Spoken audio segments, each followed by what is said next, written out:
नमस्कार। भारत नीति प्रतिष्ठान की तरफ से मैं कुलदीप रत्नू आप सभी का आज के इस वेबिनार में स्वागत करता हूं। इस वेबिनार में भारत नीति प्रतिष्ठान की अध्यक्षा प्रोफेसर शीला राय जी भी उपस्थित हैं। आपका भी हार्दिक स्वागत है। और आज के हमारे वक्ता श्री दुर्गानंद झा आप भी हमसे जुड़ चुके हैं इस वेबिनार में। दुर्गानंद जी का भी हार्दिक स्वागत है। और आप सभी प्रबुद्धगण जो इस वेबिनार में भागीदारी के लिए आज जुड़े हैं, आप सभी का भी मैं भारत नीति प्रतिष्ठान की ओर से स्वागत करता हूं। आज का जो विषय हमने रखा है, ग्लोबल माइनॉरिटी रिपोर्ट। अक्सर हम अखबारों में और पुस्तकों में, राजनीतिक वाद विवाद में, चर्चा में यह सुनते आए हैं कि भारत में अल्पसंख्यकों की स्थिति खराब है, अल्पसंख्यकों के साथ बुरा हो रहा है। कानून सीए वगैरह बना उस समय तो पूरी दुनिया में हल्ला मचा। और बार-बार कभी अमेरिका से, कभी यूरोप से, कभी किसी और देश से, कभी किसी और संस्था से अक्सर इस तरह की रिपोर्ट्स, इस तरह की रैंकिंग्स आती रहती हैं, जिनमें यह कहा जाता है कि भारत में अल्पसंख्यकों की स्थिति बुरी है। तो इन सब के बीच जो दुनिया भर से जो भारत के ऊपर टीका-टिप्पणी होती है, भारत पे आरोप लगते हैं, भारत में अल्पसंख्यकों की स्थिति पे, तो उसी सब वाद-विवाद और उन्हीं सब जो चर्चाएँ, और खास तौर से हम देख रहे हैं कि 2014 में जब से भारतीय जनता पार्टी की सरकार आई है, नरेंद्र मोदी प्रधानमंत्री बने, तब से ये दुनिया भर में इस तरह की चर्चाएँ, इस तरह के आरोप, इस तरह की रिपोर्ट्स बढ़ गई हैं।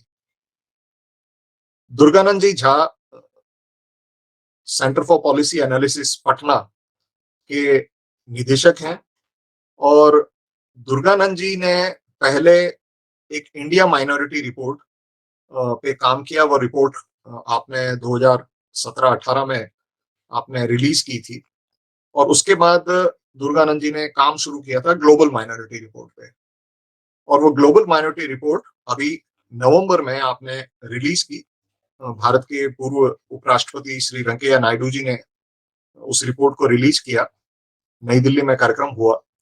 और उस समय से हमारी इच्छा थी कि हालांकि उस रिपोर्ट पे मीडिया में बहुत चर्चाएं हुई और बहुत सारे मीडिया ने दुर्गानंद जी को बुलाया, टीवी पे भी डिस्कशन हुआ है, अखबारों में भी इंटरव्यूज वगैरह है।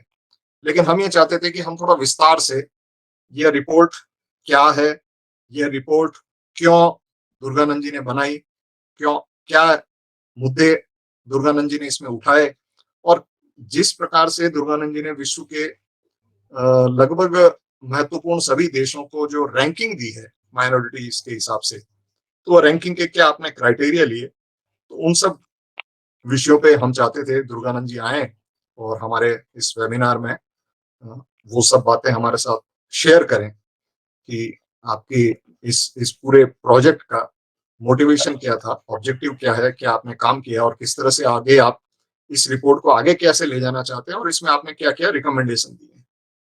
दुर्गानंद जी का एक परिचय, दुर्गानंद जी मेरे बहुत वर्षों से परिचित रहे हैं। आप पटना से हैं, बिहार बिहार से हैं, वैसे तो आप मिथिलांचल से हैं, पटना में रहते हैं। और कई वर्ष आपने दिल्ली में बिताए हैं। दिल्ली के पॉलिसी मेकिंग जो सर्कल है उसमें आपका काफी सक्रियता रही है।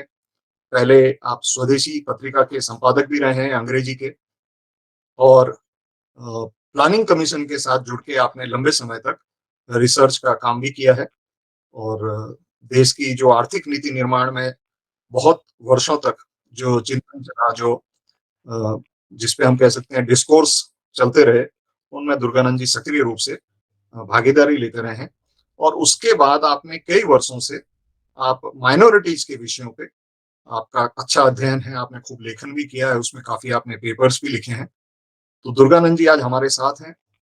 Centre for policy analysis Patna, उसके आप एग्जीक्यूटिव चेयरमैन हैं। दुर्गानंद जी, आपका स्वागत है।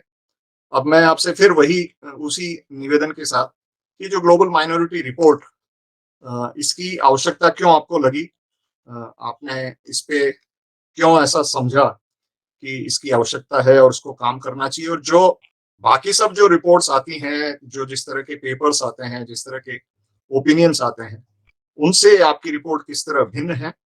किन मुद्दों को आपने उठाया है? किस तरह से आपने काम किया? आपकी रिसर्च मेथोडोलॉजी क्या रही? क्या क्राइटेरिया आपने लिए? रैंकिंग्स किन-किन को की और किन-किन कंट्रीज़ का, किन-किन देशों का आपने केस स्टडीज़ वगैरह किया? उन सब पे अगर आप प्रकाश डालें। धन्यवाद कुलदीप जी। सभी लोगों को नमस्कार। मैं सबसे पहले इंडिया पॉलिसी फाउंडेशन के प्रति अपना कृतज्ञता व्यक्त करूंगा कि मुझे मौका दिया गया है ग्लोबल माइटी रिपोर्ट के ऊपर अपनी बात रखने के लिए। जहां तक ग्लोबल माइटी रिपोर्ट क्यों बनाया गया, ये प्रश्न उठता है, तो इसका सबसे बड़ा कारण ये रहा है, जो अभी तक पूरे वर्ल्ड में कोई ऐसा रिपोर्ट नहीं सिस्टमेटिक वे से बन रहा था या आया था, कोई रिपोर्ट अवेलेबल नहीं था जो कि एक न्यूट्रल अप्रोच के साथ सभी देशों का अध्ययन करे, जो कौन देश किस अपने रिलीजियस माइनॉरिटी के साथ कैसा व्यवहार कर रहा है। एक अमेरिका का रिलीजियस फ्रीडम रिपोर्ट निकल रहा था, जो कि बहुत ही बायस्ड वे में हमेशा निकल रहा है। वो केवल एशियन और अफ्रीकन कंट्रीज के कुछ कंट्रीज का वो बार-बार जो है कुछ घटनाओं को लेकर के जो है वो रिपोर्ट निकालता रहता है। उसमें स्ट्रेटेजिक एजेंडा ज़्यादा रहता था उसके पीछे, और एक रिलीजियस माइनॉरिटीज के कंसर्न का उससे कोई बहुत लेना-देना नहीं रहता था। अभी भी नहीं रहता है। वो क्रिश्चियन कंट्रीज के बारे में वो कुछ नहीं निकालते। आपको साउथ अमेरिकन कंट्रीज के बारे में, नॉर्थ अमेरिकन कंट्रीज के बारे में कोई रिलीजियस फ्रीडम रिपोर्ट आपको कभी नहीं मिला होगा। यूरोपियन कंट्रीज के बारे में आपको कहीं कुछ नहीं मिला होगा। आपको जो भी रिलीजियस फ्रीडम रिपोर्ट में जब किसी कंट्री का आप देखते होंगे चर्चा अगर आ रहा है, तो कुछ एशियन कंट्रीज का या नहीं तो कुछ अफ्रीकन कंट्रीज का। तो उसका मुख्य एजेंडा ये रहा है, तो जहां-जहां कन्वर्जन एजेंडा में प्रॉब्लम आता है, वहां-वहां वो लोग इस इश्यू को उठाते हैं। तो इसलिए हमने सोचा जो एक बहुत ही न्यूट्रल अप्रोच के साथ इसका एक समग्र रूप से इसका अध्ययन किया जाए और देखा जाए जो विभिन्न देश अपने रिलीजियस माइनॉरिटीज के साथ कैसा व्यवहार कर रहा है। तो हमने उसमें 100 पहले तो हम लोग 125 कंट्रीज का लिए, लेकिन उसमें कुछ कंट्रीज का डाटा मिल नहीं रहा था, तो बाद में हम लोग को ड्रॉप करना पड़ा। अंत में 110 कंट्रीज का हम लोगों ने स्टडी किया और हम लोग करीब 32 करीब वेरिएबल्स था, हर पर सभी कंट्री का स्टडी किया और हम लोगों ने देखा तो भाई इस वेरिएबल्स के आधार पर सभी कंट्री जो है अपने रिलीजियस माइनॉरिटीज के साथ कैसा व्यवहार कर रहा है। हम इस विषय पर थोड़ा बाद में जाएंगे, उससे पहले थोड़ा इसका बैकग्राउंड पर कुछ बोलना मुझे लगता है सही रहेगा। सबसे पहले इस रिपोर्ट का जो मुख्य उद्देश्य है वो है जो रिलीजियस माइनॉरिटीज का जो प्रॉब्लम है उसके बारे में इंटरनेशनल कम्युनिटी को सेंसिटाइज करना। क्योंकि रिलीजियस आप मान लीजिए बांग्लादेश में जो हिंदुओं के साथ कुछ प्रॉब्लम हो रहा है, पाकिस्तान में हो रहा है और कई कंट्रीज में हो रहा है, आप कभी उसका कोई इंटरनेशनल मीडिया में कहीं कोई चर्चा ही नहीं है। अगर किसी क्रिश्चियन के साथ अगर पाकिस्तान में हो गया तो वो तो चर्चा हो जाएगा, लेकिन अगर हिंदू के साथ हो गया तो कोई चर्चा का ही विषय नहीं बनता है। ऐसे ही मतलब इतना ही पूरा वातावरण जो है, नैरेटिव जो बना हुआ है वो बहुत ही बायस्ड नैरेटिव के साथ सारी बातें हो रही है। तो इसको आवश्यक था जो जिस माइनॉरिटीज का कहीं कोई चर्चा नहीं हो रहा है उसके बारे में भी एक बात दुनिया के सामने लाई जाए। तो एक ये उद्देश्य था माइनॉरिटी रिलीजियस ये ग्लोबल माइनॉरिटी रिपोर्ट बनाने का। दूसरा हमने देखा जो सभी कंट्रीज का जब अप्रोच का हम स्टडी कर रहे थे तो 3 चीज़ मैंने देखा। तो कुछ कंट्रीज में रिलीजियस माइनॉरिटीज का परसिक्यूशन हो रहा है, कुछ जगह डिस्क्रिमिनेशन हो रहा है रिलीजियस माइनॉरिटीज के साथ, और कुछ जगह जो है उसको नॉन रिकॉग्निशन का प्रॉब्लम झेल रहा है। मतलब रिलीजियस माइनॉरिटीज को रिकॉग्नाइज ही नहीं किया जा रहा है। बहुत सारे कंट्रीज में ये समस्या है, और रिलीजन के साथ भी, और कई कंट्रीज में है एक ही रिलीजन के दूसरे सेक्ट के साथ भी ये समस्या है, नॉन रिकॉग्निशन का समस्या। जैसे बहाई के साथ ईरान में है, वही नॉन रिकॉग्निशन का प्रॉब्लम है। वही अहमदिया के साथ यहाँ पाकिस्तान में और कई मुस्लिम कंट्रीज में है, वो नॉन रिकॉग्निशन का प्रॉब्लम है। जेहोवाज विटनेस के साथ प्रॉब्लम है, जो क्रिश्चियन कंट्रीज में जेहोवाज विटनेस पर जो है प्रतिबंध रहता है, उसको रिकॉग्नाइज नहीं किया जाता है, उसको रिलीजियस सेक्ट का स्टेटस नहीं है, उसको कल्ट मान करके खारिज कर दिया जाता है। तो ये जो है ये नेचर था प्रॉब्लम का। तो उसके बाद मैंने देखा जो आगे आखिर ये सब प्रॉब्लम उठ क्यों रहा है। तो मैंने देखा जो देखिए जो सारे प्रॉब्लम का जड़ जो है वो रिलीजियस थियोलॉजी में है। इसीलिए थोड़ा मैंने रिलीजियस थियोलॉजी को भी स्टडी करने का कोशिश किया। उसमें मैंने ये देखा जो भाई रिलीजन का उपयोग है समाज के लिए। रिलीजन जो है इथिकल ऑर्डर सोसाइटी में बिल्ड करता है। अगर रिलीजन नहीं रहेगा तो एक ढंग से कह सकते हैं जो इथिकल एनार्की होने की संभावना सोसाइटी में आ सकती है। इसलिए रिलीजन का अपना रोल है। रिलीजन के महत्व को कम हम नहीं कर सकते हैं। लेकिन रिलीजन कुछ पॉजिटिव रोल है, बहुत सारा जो रोल है रिलीजन का वो निगेटिव रोल भी रिलीजन प्ले कर रहा है। वो एक सोसाइटी में एक प्रकार का रेजिमेंटेशन पैदा कर रहा है। ये मेरा, ये मैं हूँ, ये तुम हो, ये एक डिवीजन पैदा करता है, और डिवीजन ही नहीं रेजिमेंटेड डिवीजन है, जो एक दूसरे के प्रति बहुत ही तलखी वाला व्यवहार भी ऐसा देखने को मिल रहा है। तो मैंने देखा जो ऐसा क्यों है, एक दूसरे रिलीजन के प्रति तलखी का व्यवहार क्यों है। तो उसमें मैंने देखा, मान लीजिए बहुत सारे रिलीजन है जो कि ईश्वर के एक ईश्वर में विश्वास करते हैं। तो इस एक ईश्वर में विश्वास करना एक बात है, लेकिन ईश्वर के एक ही कंसेप्ट पे विश्वास करना और कहना जो यही केवल सही है, ये बिल्कुल ही अलग बात है। तो अगर ये आप कहेंगे जो अगर यही केवल कंसेप्ट सही है तो फेनेटिसिज्म आना ही है, आप रोक नहीं सकते हैं। केवल मैं सही हूँ और बाकी गलत है, तो वो फिर जो है उसका जो है कुछ एक रेजिमेंटेड एटमॉस्फेयर जो है वो सोसाइटी में पैदा होगा ही। और चूंकि मैं सही हूँ तो इसीलिए दूसरे गलत रास्ते पर है, तो उसको सही करना है। तो सही कैसे करना है, तो उसको कन्वर्ट करो अपने रिलीजन में। तो ये क्या है जो मतलब कन्वर्जन को मैंने अपनी रिपोर्ट में देखा, जो कन्वर्जन जो है सबसे बड़ा रिलीजियस इंटॉलरेंस है। आप क्यों किसी को कन्वर्ट करना चाहते हैं?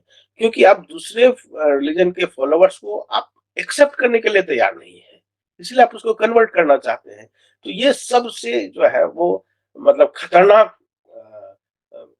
इंटॉलरेंस है, खतरनाक ढंग का ये रिलीजियस इंटॉलरेंस है कन्वर्जन।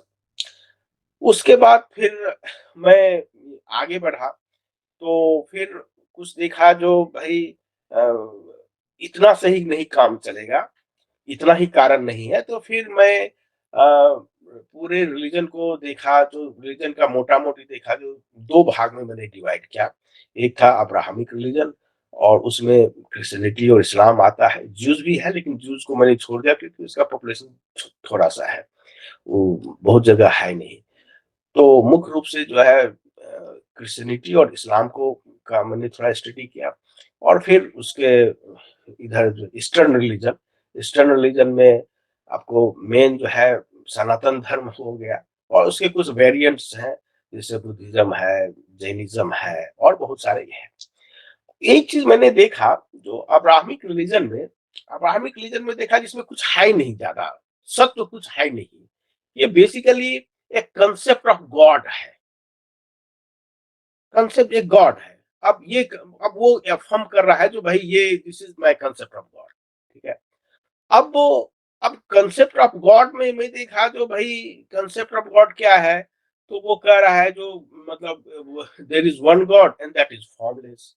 तो मैंने इस क्वेश्चन को देखा जो जैसे ही आप कहते हैं देयर इज़ वन गॉड, तो गॉड बिकम्स अकाउंटेबल नाउन, ठीक है ना?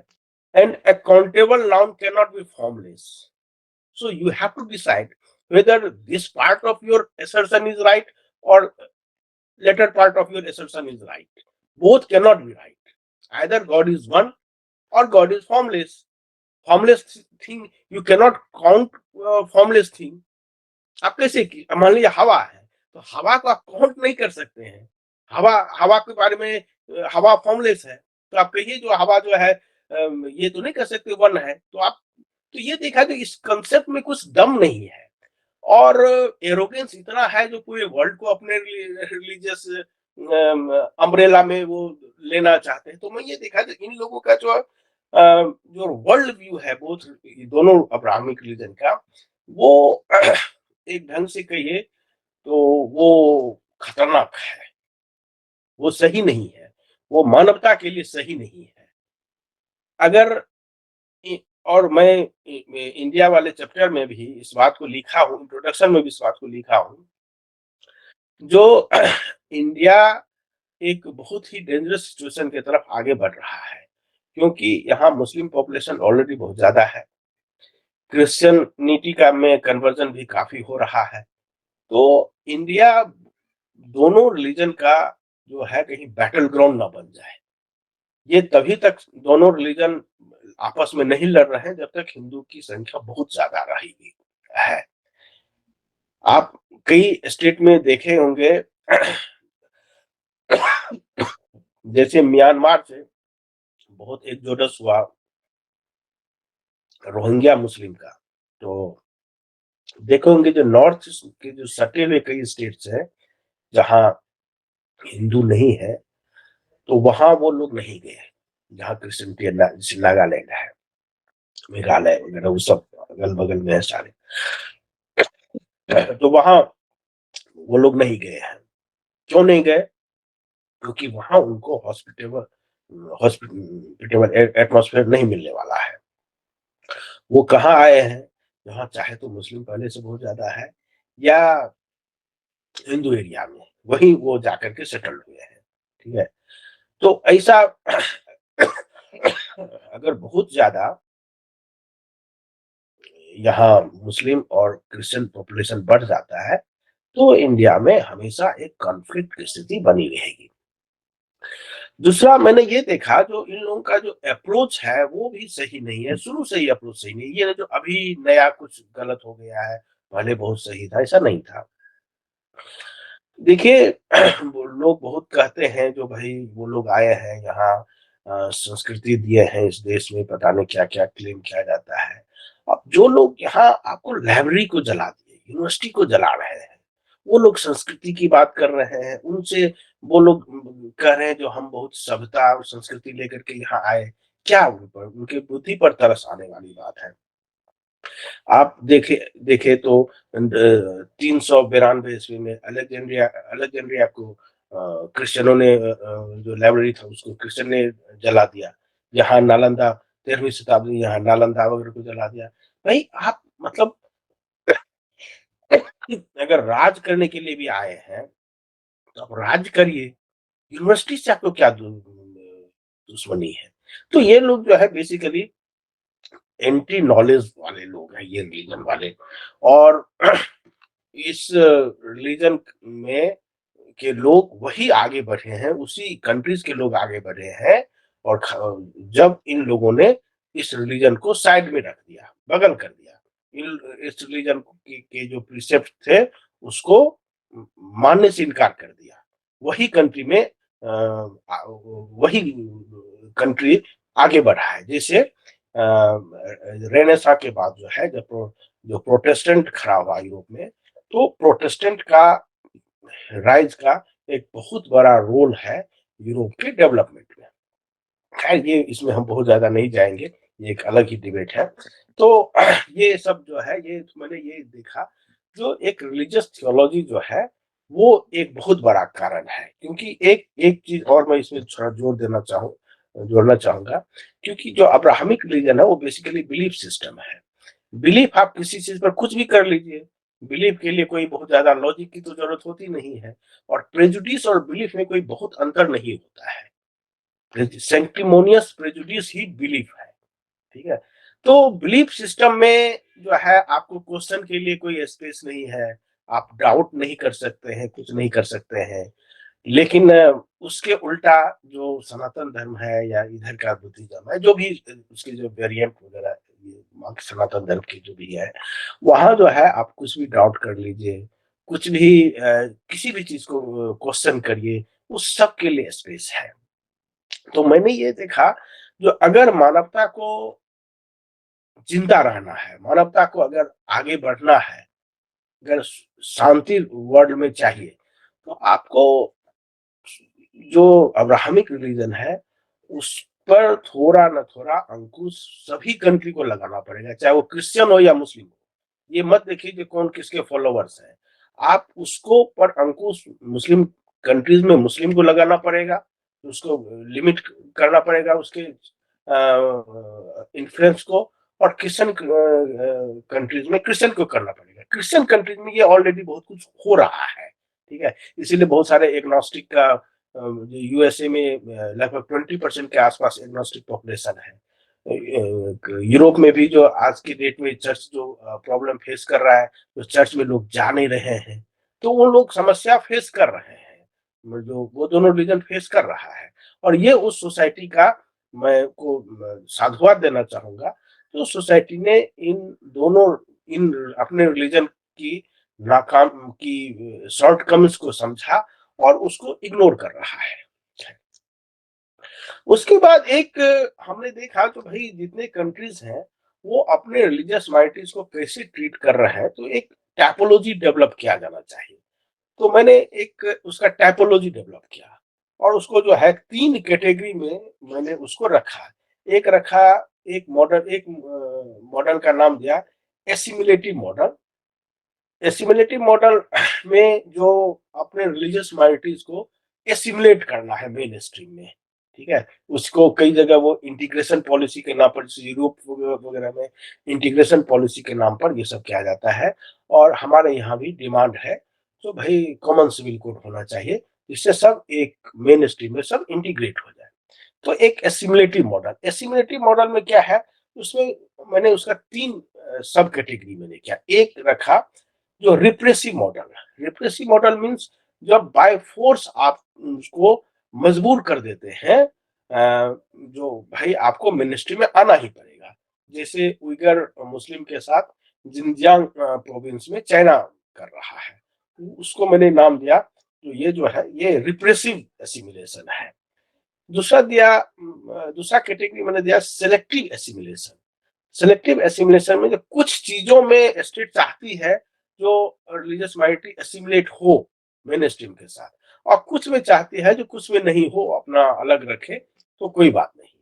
तो उसमें कई कंट्रीज आते हैं जो कि सेलेक्टिवली एसिमिलेट करना चाह रहे हैं अपने में, वो पूरा एसिमिलेशन रिलीजियस माइनॉरिटी का अपने में नहीं चाहते हैं।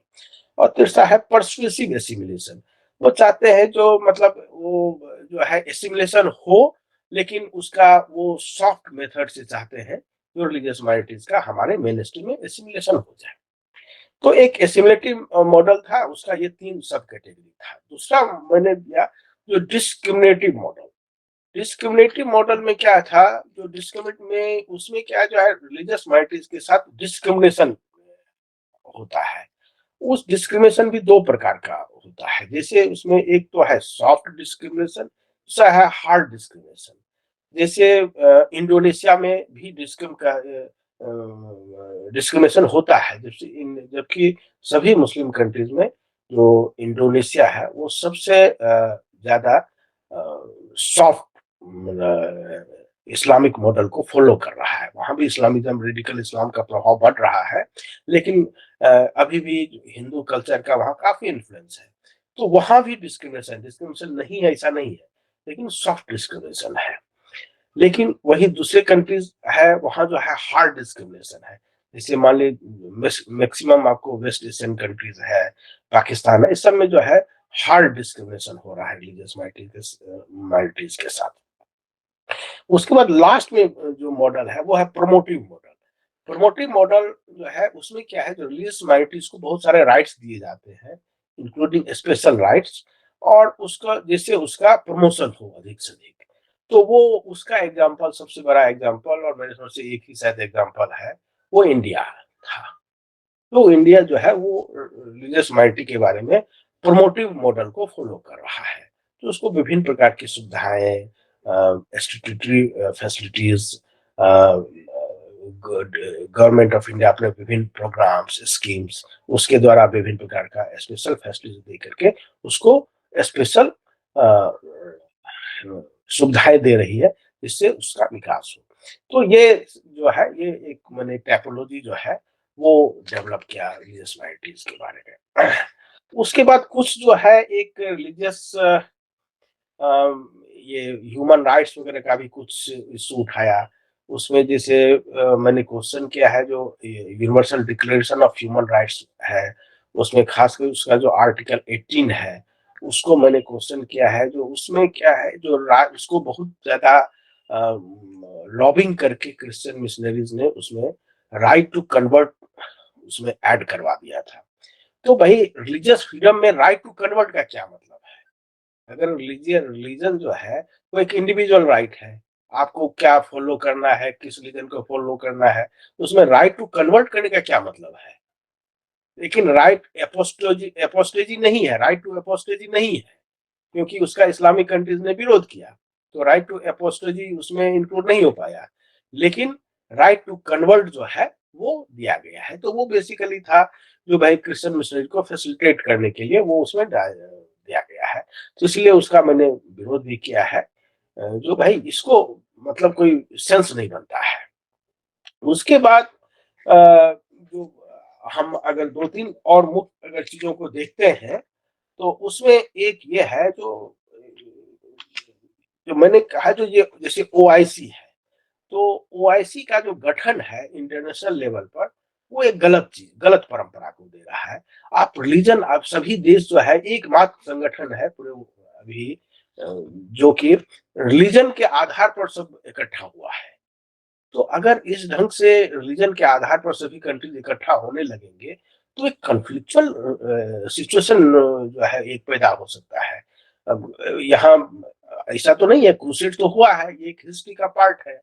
तो अभी वो लोग कमजोर हैं, कल अगर मुस्लिम कंट्रीज पावरफुल हो जाए, कल क्रिश्चियन ब्लॉक मजबूत हो जाए, हाई ही ऑलरेडी, या दूसरे ब्लॉक और हो जाए, बुद्धिस्ट ब्लॉक हो जाए, तो क्या होगा? सब एक दूसरे से लड़ेंगे। तो ये रिलीजन के आधार पर जो है वो जो है वो एक कम्युनल ऑर्गेनाइजेशन जो है वो नहीं बनना चाहिए। दूसरा, ओआईसी कंट्रीज जो है बार बार दूसरे कंट्रीज में खासकर मुस्लिम माइनॉरिटी को बारे में कोई इशू होता है तो वो लोग उठाता है, जो खास करके उनके नजर में थोड़ा बहुत मजबूत नहीं है, जो या जो उसको मतलब बहुत कड़ा जवाब नहीं देता है। चाइना के मामले में कभी वो ऐसी कुछ नहीं बोलता है, चाइना बहुत कुछ करता है, उइगर में कोई भी कुछ नहीं वो ऐसी बोलता है। लेकिन इंडिया के बारे में बहुत बार बहुत सारा उन लोगों ने प्रस्ताव भी पेश किया। तो मैंने कहा, तो भाई ओआईसी कंट्रीज जो है अपने रिलीजियस माइनॉरिटीज को क्या अधिकार दे रहा है? वो अपने रिलीजियस माइनॉरिटीज को कोई अधिकार नहीं दे रहा है। जो कि जिस अधिकार की वकालत वो अपने मुस्लिम माइनॉरिटी के लिए दूसरे कंट्रीज में करता है। तो ये भी उसका एक जो है एक डबल स्टैंडर्ड है। और मेरे समझ से गवर्नमेंट ऑफ इंडिया को या और दूसरे कंट्रीज को जो है भाई ओआईसी पर ये उसको एकदम कंप्लीटली इग्नोर अभी तो अब करना चालू कर दिया है। पहले तो इंडिया खुद ही कोशिश कर रहा था कि हमको भी मेंबरशिप मिल जाए। वो एक बहुत गलत मतलब सोच था मेरे समझ से गवर्नमेंट ऑफ इंडिया का। और इंडिया को कंप्लीटली जो है वो इनविटेशन भी दे, तो जिस तरह से सुषमा जी चली गई थी वो बिल्कुल ही सही नहीं था, नहीं जाना चाहिए। ऐसे कम्युनल ऑर्गेनाइजेशन को आप लेजिटिमेसी देते हैं जाकर के, ऐसे कितना भी फेवरेबल आपके विरुद्ध में बात करे, वहां नहीं जाना चाहिए। तो एक उसका भी मैंने ये चर्चा किया है, जो भाई उसको जो है वो बंद होनी चाहिए तो ऐसे। उसके बाद मैंने एक ये दिया है जो भई जो रिलीजियस माइनॉरिटीज़ है उसका कुछ ऑब्लिगेशंस भी तय होनी चाहिए। आप राइट्स तो हर जगह यूएनओ का डिक्लेरेशन है 1992 में हुआ था declaration of on minority rights. तो आप राइट्स तो रिलीजियस माइनॉरिटीज को दे रहे हैं, लेकिन उसका कुछ ऑब्लिगेशंस भी होना चाहिए कि नहीं? अगर स्पेशल राइट्स है तो स्पेशल ऑब्लिगेशंस भी आप दीजिए फिर। क्योंकि जैसे सेकेंड वर्ल्ड वॉर के समय में हिटलर ने जब चेकोस्लोवाकिया और पोलैंड पर जब अटैक किया था, तो उसने उसको एक्सक्यूज़ के रूप में यूज़ किया था, जो जर्मन स्पीकिंग पीपल के साथ जो है वो परसिक्यूशन कर रही है पोलैंड की गवर्नमेंट और चेकोस्लोवाकिया की गवर्नमेंट। तो उसको एक यूज़ किया था अटैक करने के लिए। इंडिया में इंटरफेयर कर रहा है बार-बार, वो कश्मीर में जैसे, तो मुस्लिम माइनॉरिटी को यूज़ कर रहा है। तो इसीलिए मैंने कहा जो भाई हर एक कंट्री का रिलीजियस माइनॉरिटी की अगर बात अधिकार की बात अगर यूएनओ कर रहा है, तो उसको ऑब्लिगेशंस की भी बात करनी चाहिए। तो भाई हर एक कंट्री में उसका कुछ ऑब्लिगेशंस भी उस कंट्री के प्रति जो है वो तय हो। ये एक मैंने उसमें रखा है। उसके बाद जो है मैंने इंडिया का एक स्पेशल केस स्टडी बहुत सारे कंट्रीज का मैंने किया, उसमें एक इंडिया का भी एक स्पेशल केस स्टडी किया और इंडिया का थोड़ा मैंने डिटेल में किया। डिटेल में इसीलिए किया क्योंकि इंडिया एकमात्र कंट्री है जहाँ सबसे ज्यादा माइनॉरिटी पॉपुलेशन है। वर्ल्ड में किसी कंट्री में इतना ज्यादा माइनॉरिटी पॉपुलेशन नहीं है। और दूसरा ये कारण है जो इंडिया एकमात्र ऐसा कंट्री है जहाँ की लगभग 1000 साल तक जो माइनॉरिटी कम्युनिटी से रिलेशन रखने वाले जो आज की माइनॉरिटी कम्युनिटी है उन लोगों ने शासन किया है। ठीक है, तो मैक्सिमम यहाँ के हमेशा सिस्टम में बहुत सारी चीजों में उसका इन्फ्लुएंस बहुत ज्यादा है अभी भी। और यहाँ के मेजोरिटी कम्युनिटी भी अभी भी पूरा प्रयास कर रही है जो उस प्रभाव को कैसे कम किया जाए या उस प्रभाव को खत्म किया जाए। लेकिन अभी तक भी उसमें सफल नहीं हो पाई है क्योंकि वो प्रभाव इतना गहरा है अभी भी। अभी के डेट में भी अभी आज के समय में भी आप देखेंगे तो यहाँ के जो बहुत सारा जो आपके यहाँ जैसे थाने में अभी भी पुलिस थाने में कोर्ट में उसके बाद और भी कई जगह जो है सारे जो प्रैक्टिसेस हैं वो सारे जो है वही उसी समय के जो चले आ रहे हैं। कुछ तो मुस्लिम पीरियड के चले आ रहे हैं, कुछ जो है वो अंग्रेज पीरियड के चले आ रहे हैं। तो इंडिया का जो मुख्य है सनातन धर्म, उसका तो इस सिस्टम में बहुत कुछ लेना देना है ही नहीं। वो खुद ही इस सिस्टम के लिए एक मतलब कहिए कहिए तो एकदम विजातीय है इस सिस्टम के लिए। ठीक है, भले ही उन्हीं लोगों ने बनाया हो, कॉन्स्टिट्यूशन तो हमारे ही लोगों ने ही बनाया है, लेकिन अभी भी सारा जो है माइंडसेट उसी माइंडसेट से जो है वो बनाया गया है। तो एक ये मामला है। दूसरा ये है जो हमने बहुत जोर दिया है जो जैसे इंडिया का जो आर्टिकल 25 है उसमें जो रिलीजियस फ्रीडम की जो बात कर रहा है उसमें बाकी सब कुछ तो जो है वो चलिए ठीक है। तो उसमें मुझे ये लग रहा है जो ये जो प्रोपगेशन वाला जो क्लॉज डाला है जो राइट टू प्रोपगेट जो दिया हुआ है तो वो एक बहुत ही ऑब्जेक्शनेबल इंसर्शन है। क्योंकि आप क्रिश्चियनिटी और इस्लाम ये दोनों प्रोजेलिटाइजिंग रिलीजन है, लेकिन यहाँ का जो मुख्य धर्म है सनातन धर्म वो कन्वर्जन में बिलीव ही नहीं करता है। तो आप यहाँ के जो मेन स्ट्रीम रिलीजन जो है उसको आप एक डिसएडवांटेजियस पोजीशन में डाल रहे हैं उस प्रोविजन को डाल करके कॉन्स्टिट्यूशन में। तो मेरे समझ से गवर्नमेंट को इस पर ध्यान देने की जरूरत है और वहां से राइट टू प्रोपगेट जो है वो जो है प्रोपगेशन वाला जो इंसर्शन है वो आर्टिकल 25 से उसको डिलीट करना चाहिए क्योंकि वो बिल्कुल ही ऑब्जेक्शनेबल है। दूसरा ये है जो उसमें ये क्लियर ही नहीं है जो आप रिलीजन को कौन सा राइट समझ रहे हैं, ये एक इंडिविजुअल राइट है या ग्रुप राइट है। अगर आप राइट्स तो सब इंडिविजुअल को दे रहे हैं तो जब फिर ग्रुप राइट वाला प्रोविजन उसमें काहे डाल रहे हैं? ग्रुप राइट तो आप ग्रुप में तो कोई राइट नहीं दे रहे हैं ये। तो आप ये राइट टू कन्वर्ट एक ग्रुप राइट है, क्योंकि ऑर्गेनाइज्ड एफर्ट के द्वारा कन्वर्जन किया जाता है। इसीलिए राइट टू ये जो प्रोपगेशन वाला जो है इंसर्शन वो एक हटाना चाहिए। मैंने उसका ये बात किया है। उसके बाद मैंने एक और कहा है जो मुस्लिम कम्युनिटी के संदर्भ में खास करके जो कि यहाँ खास करके 2014 के बाद 2 प्रकार की बातें, 2 कंट्राडिक्टरी बातें जो है वो देखने में आई है। एक तो कुछ ये चला जो भाई यहाँ इंटॉलरेंस बहुत बढ़ गया है, ठीक है? और दूसरा ये देखा जो सीए मूवमेंट के समय में जो मुस्लिम डेमोंस्ट्रेशन कर रहे थे, धरना बहुत जगह उन लोगों ने ये बहुत जगह ये धरना दिए और उन लोगों का मुख्य मांग था जो मुस्लिम के साथ जो है डिस्क्रिमिनेशन नहीं होना चाहिए। किस मुस्लिम के साथ डिस्क्रिमिनेशन नहीं होना चाहिए? तो दूसरे देश में जो मुस्लिम रह रहे हैं, उसको भी मतलब पाकिस्तान या बांग्लादेश या अफ़गानिस्तान उस वहाँ के जो मुस्लिम रह रहे हैं, वहाँ रह रहे हैं, उसको भी उतना ही अधिकार मिलना चाहिए, जो कि वहाँ के जो पर्सिक्यूटेड माइनॉरिटीज़ हैं, उसको जितना अधिकार मिल रहा है। तो एक उस समय मैंने ये उसमें मैंने रिपोर्ट में लिखा जब यहाँ इतना इंटॉलरेंस बढ़ रहा है, सब कुछ बढ़ रहा है, तो फिर आप ये क्यों डिमांड कर रहे हैं?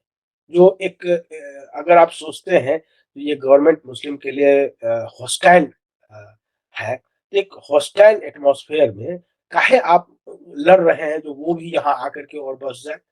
तो इनडायरेक्टली आप कह सकते हैं जो सीएए वाला जो मूवमेंट था वो बेसिकली एक ढंग से रेटिफिकेशन था जो यहाँ जो रिलीजियस खास के मुस्लिम को भी यहाँ बहुत ही अच्छा व्यवहार मिल रहा है, बहुत ही अच्छा अधिकार मिला हुआ है।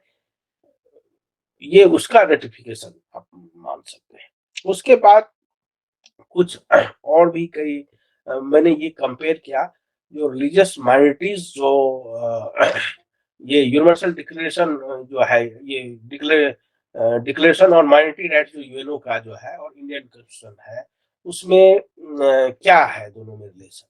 तो मैंने उसमें कंपेयर किया आर्टिकल टू आर्टिकल मैंने कंपेयर किया लगभग सभी राइट्स जो कि माइटी जो यूएनओ के डिक्लेरेशन में कहा गया है जो हर एक कंट्री को देना चाहिए वो अगर एक कंट्री जो उसको फुल्ली फॉलो कर रहा है तो वो इंडिया है। इंडिया जो है वो सभी राइट्स दे रहा है और आप ये भी कह सकते हैं जो कुछ राइट्स तो ऐसे हैं जो कि लगता है जो इंडियन कॉन्स्टिट्यूशन से ही लिया गया है। इंडियन कॉन्स्टिट्यूशन जो है वो प्रीकर्सर है उस राइट्स का, क्योंकि ये तो 1992 में आया है और इंडियन कॉन्स्टिट्यूशन जो है वो तो 1947 में ही आया है। तो इसीलिए ये 1950 में आ गया था। तो इसीलिए हम लोग मान सकते हैं जो कई चीज जो है वो यूएन के जो डिक्लेरेशन में आया है वो इंडियन कॉन्स्टिट्यूशन से लिया गया है ऐसा लगता है। तो एक तो वो देखा जो मैंने और 110 कंट्रीज का जो स्टडी मैंने किया उसमें मैंने ये देखा जो कोई भी कंट्रीज अपने रिलीजियस माइनॉरिटीज को इतना अधिकार नहीं दे रहा है जितना कि इंडिया दे रहा है। अब क्यों दे रहा है? तो मुझे ऐसा लग नहीं रहा है जो ये बहुत सोच से समझ करके दिया गया है। मुझे लगता है डर और लोभ ये 2 कारण से उन लोगों को दिया गया है। जैसे मान लीजिए साहबानों वाला ये मामला हुआ था, तो उसमें आपने जो उनको फिर से अधिकार दिया जो भाई हम आप में इंटरफेयर नहीं करेंगे, ठीक है? आपने कानून जो सुप्रीम कोर्ट ने जो भी फैसला दिया आपने उसको चेंज कर दिया कानून बना करके। तो आप डर के मारे किए थे। आप कोई बहुत ही डिबेट करके और ऐसा करके जो अपने मन से नहीं दिए थे, ठीक है? और और भी बहुत सारी चीज़ों जैसे सच्चर कमिटी बनी थी, उसके बाद जो मिनिस्ट्री बनी और बहुत सारे जो फैसिलिटीज़ और दिए गए हैं, वो सब पहले भी जो कुछ दिए जा रहे हैं, वो आप लोभ से दे रहे हैं क्योंकि आपको उनका वोट चाहिए। तो मेरा ये था कि इंडिया में तो माइनॉरिटी पॉलिसी है ही नहीं। इंडिया में कोई माइनॉरिटी पॉलिसी है नहीं। हाँ, प्रोग्राम्स और स्कीम्स बहुत ज़्यादा है और आप जो दे रहे हैं उसमें कहीं कुछ सोच नज़र नहीं आता है। आप आपका आखिर आपके माइटरी पॉलिसी का जो भी आप कर रहे हैं माइटरी के लिए उसका ऑब्जेक्टिव क्या है? आप उसको इंटीग्रेट करना चाहते हैं या क्या चाहते हैं? वो कहीं कोई ऑब्जेक्टिव मतलब जो है वो कहीं कुछ नज़र नहीं आता है। तो इसीलिए मैंने लास्ट में यही ऑब्जर्व भी किया था। तो इंडिया का जो माइटरी पॉलिसी है वो लैक ऑफ पर्पसफुलनेस से पीड़ित है। कोई पर्पस उसमें नज़र ही नहीं आता कि क्या चाहते हैं, ठीक है? तो एक ये सब जो है वो इंडिया में था। उसके बाद कुछ और कंट्रीज़ का हमने स्टडी किया, कुछ यूरोपियन कंट्रीज़ का, इंडोनेशिया का, टर्की का। टर्की में मैंने ये पाया जो वहाँ करीब 20% अल्वी पॉपुलेशन है, अल्वी मुस्लिम, वो अपने को मुसलमान का पार्ट नहीं मानता है। वो थोड़ा अपने को अलग मानता है, वो रोज़ा-वोज़ा भी नहीं रखता है, ठीक है? वो डिमांड कर रहा है जो भई हमको अलग माइनॉरिटी का दर्जा दिया जाए, लेकिन टर्की नहीं दे रहा है, ठीक है? तो अब टर्की जो है पूरे दूसरे देश जा करके दूसरे देश के माइनॉरिटीज़ के बारे में तो काफ़ी एग्रेसिव स्टेटमेंट देता देता रहता है। लेकिन अपने यहाँ के जो रिलीजियस माइनॉरिटीज़ उसमें थोड़ा बहुत उसमें मुस्लिम से बहुत कम समानता है और वो मुस्लिम से करीब 80% जो है वो अलग है मुस्लिम से। तो वो अपना अलग आइडेंटिटी चाहता है लेकिन उसको नहीं दे रहा है। तो उसको भी मैंने दिखाया कि भाई टर्की को ये देना चाहिए। उसके बाद हमारा जो लास्ट सेक्शन है वो है स्टैटिस्टिकल सेक्शन। उसमें हमने जैसा पहले ही बताया जो लगभग 110 कंट्री का हमने स्टडी किया और उसमें हमने 4 उसमें आधार लिया जिसके आधार पर सभी कंट्री का जो इंडेक्सिंग किया है। एक है स्टेट इंक्लूसिवनेस इंडेक्स था, तो उसमें कौन कंट्री अपने रिलीजियस माइनॉरिटी के बारे में कितना इंक्लूसिव है। एक था स्टेट रिलीजन न्यूट्रलिटी इंडेक्स, जो कौन कंट्री रिलीजियस मैटर्स में कितना न्यूट्रल है। उसके बाद है एक स्टेट डिस्क्रिमिनेशन इंडेक्स, जो कौन कंट्री अपने रिलीजियस माइनॉरिटी के साथ कितना डिस्क्रिमिनेशन करता है। और उसके बाद जो स्टेट न्यूट्रलिटी इंडेक्स और स्टेट इंक्लूसिवनेस इंडेक्स मिला करके कंबाइंड इंडेक्स मैंने बनाया और जिसका नाम है ग्लोबल इंक्लूसिवनेस इंडेक्स। और उस वो जो है वो दोनों कंपोजिट इंडेक्स भी उसको बोल सकते हैं। उसके आधार पर भी हम लोगों ने असेस किया जो वो किस कंट्री का क्या स्टेटस है। तो हमने ये देखा जो जितने भी कंट्रीज हैं उसमें कोई भी कंट्री ना तो इंडिया जितना इंक्लूसिव है रिलीजियस माइनॉरिटी के बारे में, कोई भी कंट्री इसके बराबर नहीं है, ठीक है? और हमने जिसके आधार पर जो किया है वो सारे वेरिएबल्स दिए गए हैं। वो सारे मैंने टेक्निकल नोट में सारे दिए हैं जो भाई ये है, क्योंकि हम लोगों ने जो मैथमेटिकल फार्मूला यूज किया है मॉडल, तो वो भी हम लोगों ने उसमें दिया हुआ है टेक्निकल नोट में। और चूंकि वेरिएबल्स ओपन है उस वेरिएबल्स के आधार पर जो है कोई भी आप चेक कर सकते हैं जो ये सही है कि नहीं, इसलिए उसके वेरासिटी को आप किसी भी ढंग से क्वेश्चन नहीं कर सकते हैं। जैसे मान लीजिए हमने लिया स्टेट इंक्लूसिवनेस में कई चीजों को लिया, जैसे एक दो उदाहरण के लिए मैं कहना चाहूंगा। जो भाई किसी कोई जो है कोई स्टेट जो है वो अपने वहाँ का जो रिलीजियस माइनॉरिटी है वो अगर head of the state elected है तो उसका religious minority head of the state कोई बना है कि नहीं। अगर हेड ऑफ द स्टेट किसी कंट्री का रिलीजियस माइनॉरिटी बन सकता है तो अपने आप हम मान सकते हैं जो बाकी जो पोस्ट होगा पोजीशन जो भी होगा वो ओपन होगा उसके लिए कोई प्रतिबंध उस पर नहीं होगा। उसके बाद हमने ये देखा जैसे जो रिलीजियस माइनॉरिटी का कोई इम्पोर्टेंट फेस्टिवल है कोई, तो उसके दिन पब्लिक हॉलीडे है कि नहीं। तो ऐसे ही करके जो है हम लोगों ने पैरामीटर्स चुना और जो मैक्सिमम हमारे जो पैरामीटर्स थे वो मैक्रो पैरामीटर्स थे और उसके आधार पर हम लोगों ने इंडेक्सिंग किया। तो उसमें सबसे कम डिस्क्रिमिनेशन जो है वो देखा इंडिया में और सबसे ज्यादा इंक्लूसिवनेस जो था वो इंडिया में था। सबसे डिस्क्रिमिनेशन में सबसे कम और इंक्लूसिवनेस में सबसे ज्यादा इंडिया था। वेरिएबल्स जो है वो सारा मतलब कोई भी चेक कर सकते हैं उसमें कुछ, क्योंकि सबसे हम लोग भी जब सोच दे रहे थे तो हम लोग को भी दिमाग में ये था जो कहीं कोई ये न कह दे कि भाई भारत इंडिया से ये रिपोर्ट निकला है तो भाई आपने कोई पक्षपात कर दिया है, तो इसका कोई गुंजाइश नहीं रहे, इसलिए हम लोगों ने इसका काफी प्रिकॉशन रखा इस चीज का।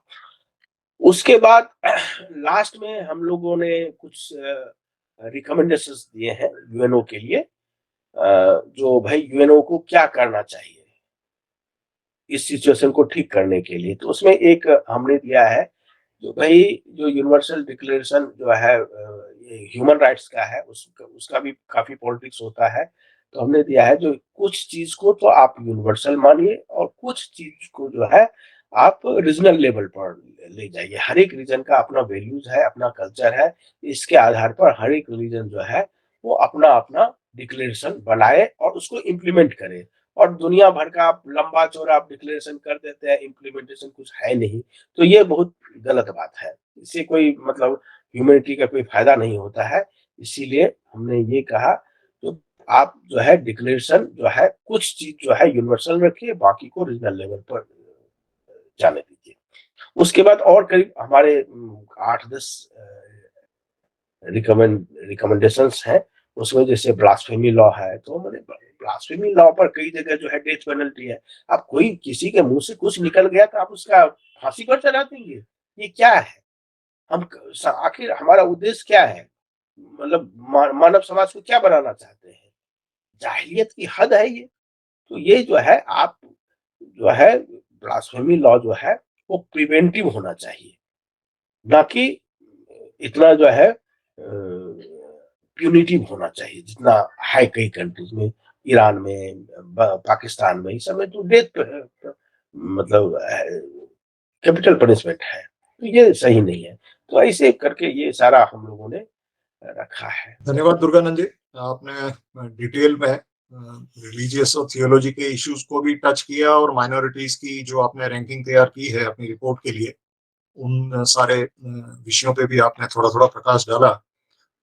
एक आपसे निवेदन रहेगा कि आपने जो जी क्राइटेरिया की बात की उसमें आपने एक दो एग्जाम्पल दिए, अगर आप उसको थोड़ा और विस्तार से बता पाए कि जी जो क्राइटेरिया आपने तैयार किए और जिनकी जी जी। बेसिस पे आपने रैंकिंग्स तैयार की, तो अगर उनको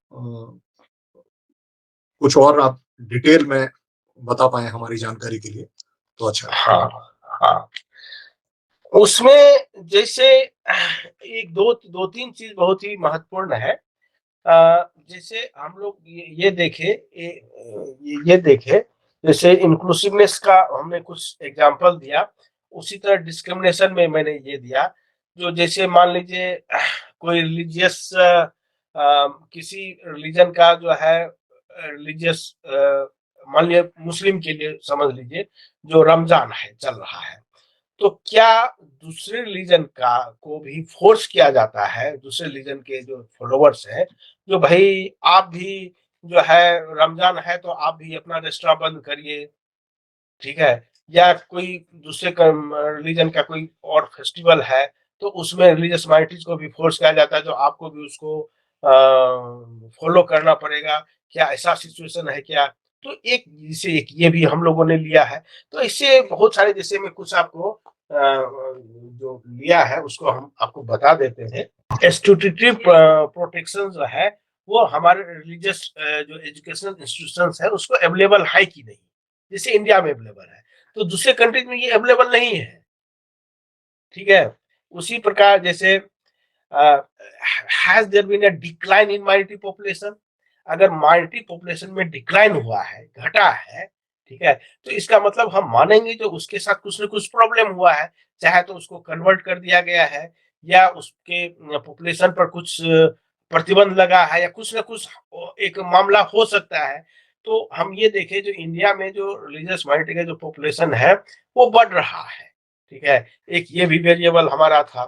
तो उसके बाद ये देखें जो क्या रिलीजियस माइनॉरिटीज जो है वो दूसरे कंट्री का इस किस उस कंट्री में किसी पर्टिकुलर कंट्री में शेल्टर के लिए ललायित है क्या? अगर दूसरे कंट्री से भी रिलीजियस माइनॉरिटी अगर इस किसी कंट्री में आना चाहता है, तो इसका मतलब है, ये इस बात को इंडिकेट करता है, जो वहाँ रिलीजियस माइनॉरिटी का स्थिति बहुत ही अच्छा है।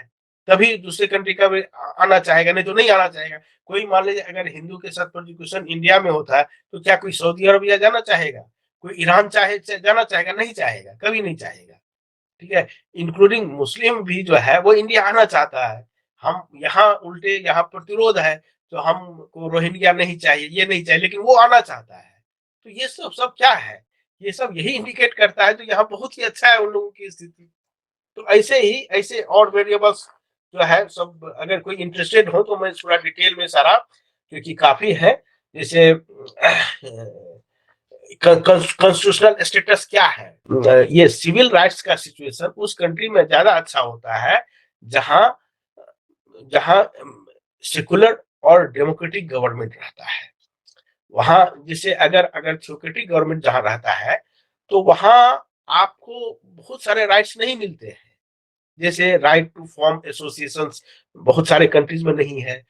राइट टू इलेक्ट गवर्नमेंट बहुत सारे कंट्रीज में नहीं है, क्योंकि थ्योक्रेसी जो है जहां भी है वो मैक्सिमम जो है वो वहां डेमोक्रेसी भी नहीं रहता है।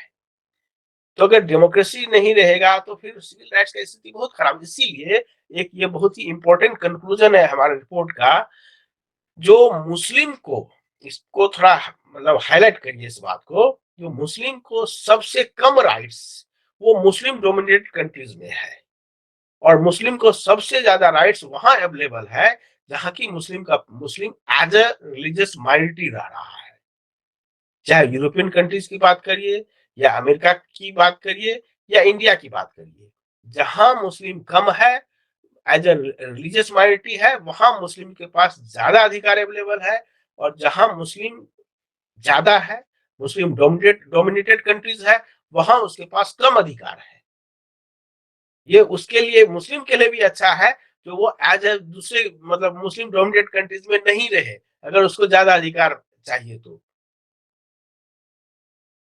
यही सब कुछ मेरे समझ से कुछ और भी वेरिएबल्स तो और भी बहुत सारा है।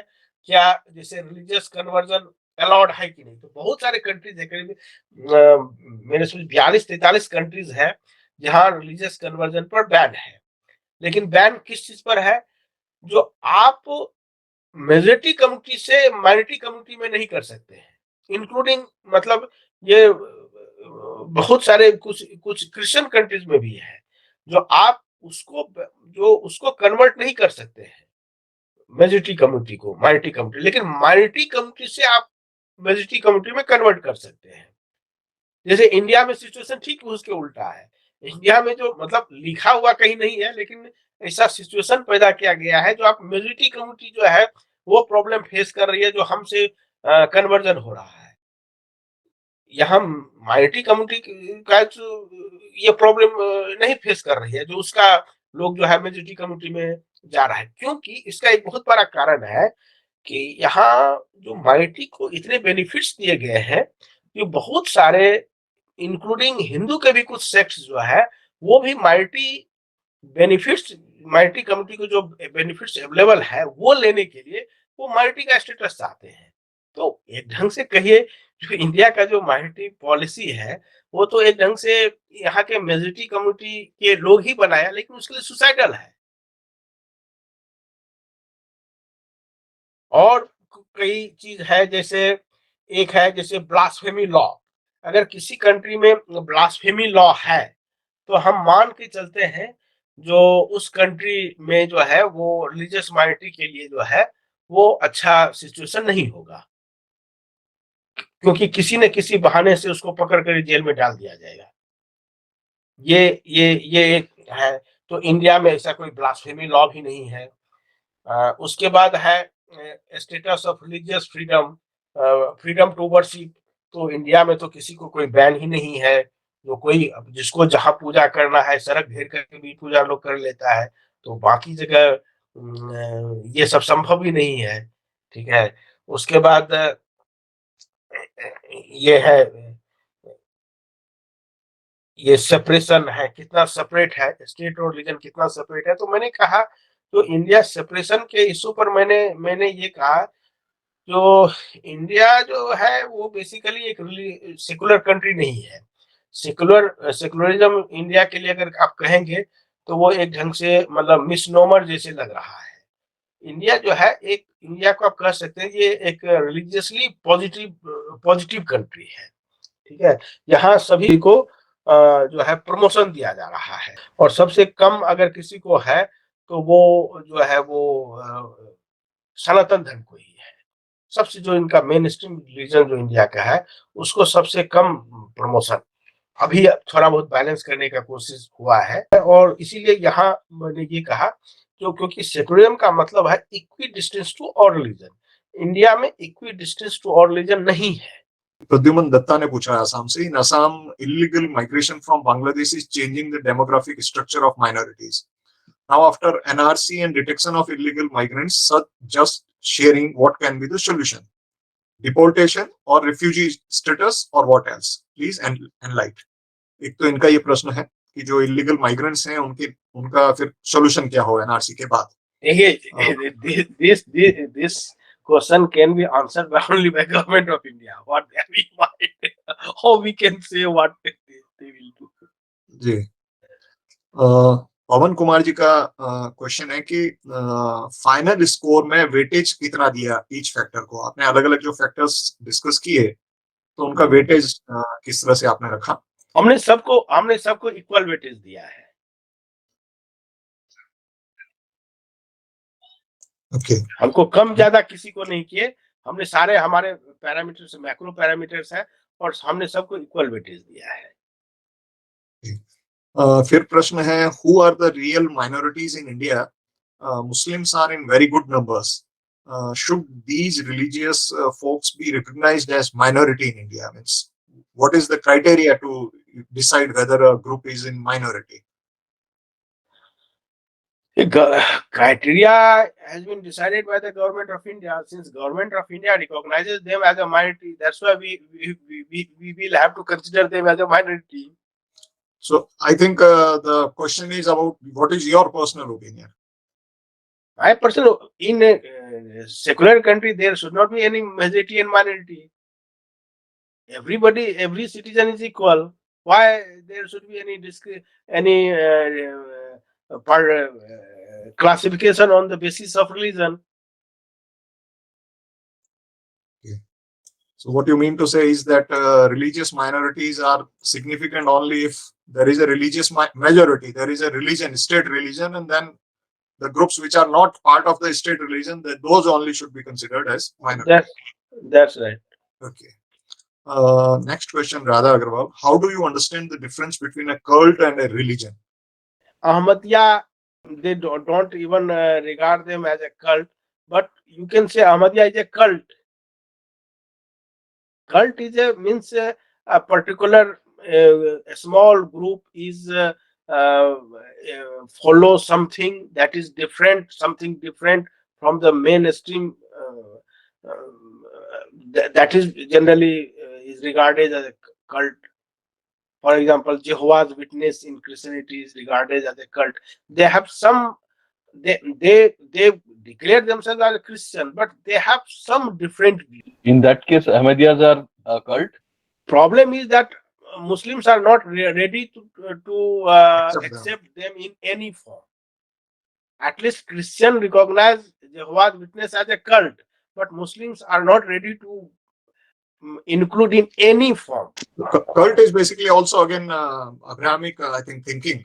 So those which are not matching with the mainstream thought process or religious doctrine, they are labeled as cult, and not to, you can say, exclude them, but also give some differentiation. Probably that is the reason.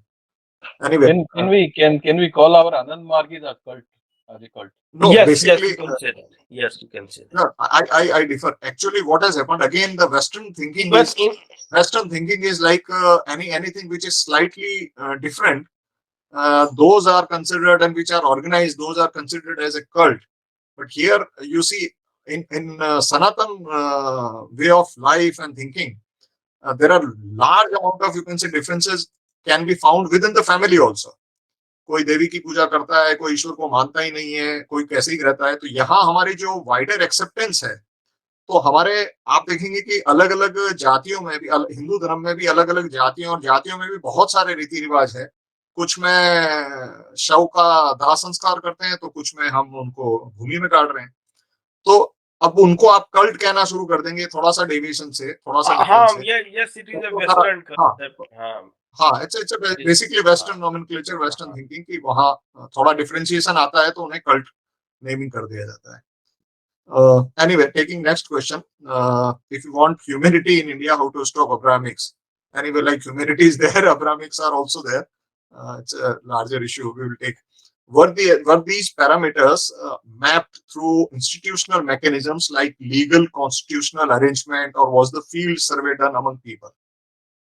No, Durga ji. it is no field survey was done. Actually, it is a this report was prepared on the basis of constitution, law, and public policy and cultural practices of every nation. So we have not conducted any field survey for this study. Okay. The next question: how many countries in your study provide voting rights equal to majority religions to minorities? The Equal voting rights.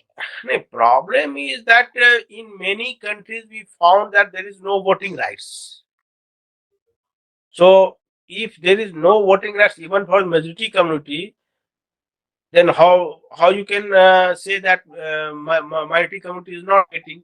But in most of the countries, uh, I think they have voting rights, but expatriates don't have, and generally in most of the countries they have voting rights. So next is more of a statement like, I hope government recognize the fact that in a secular country there is no minority, no majority. Now I'll open the this question answer session. Anybody? There are some hands being raised. Arjun ji, you want to ask a question? आपको कुछ पूछना है, Arjun ji?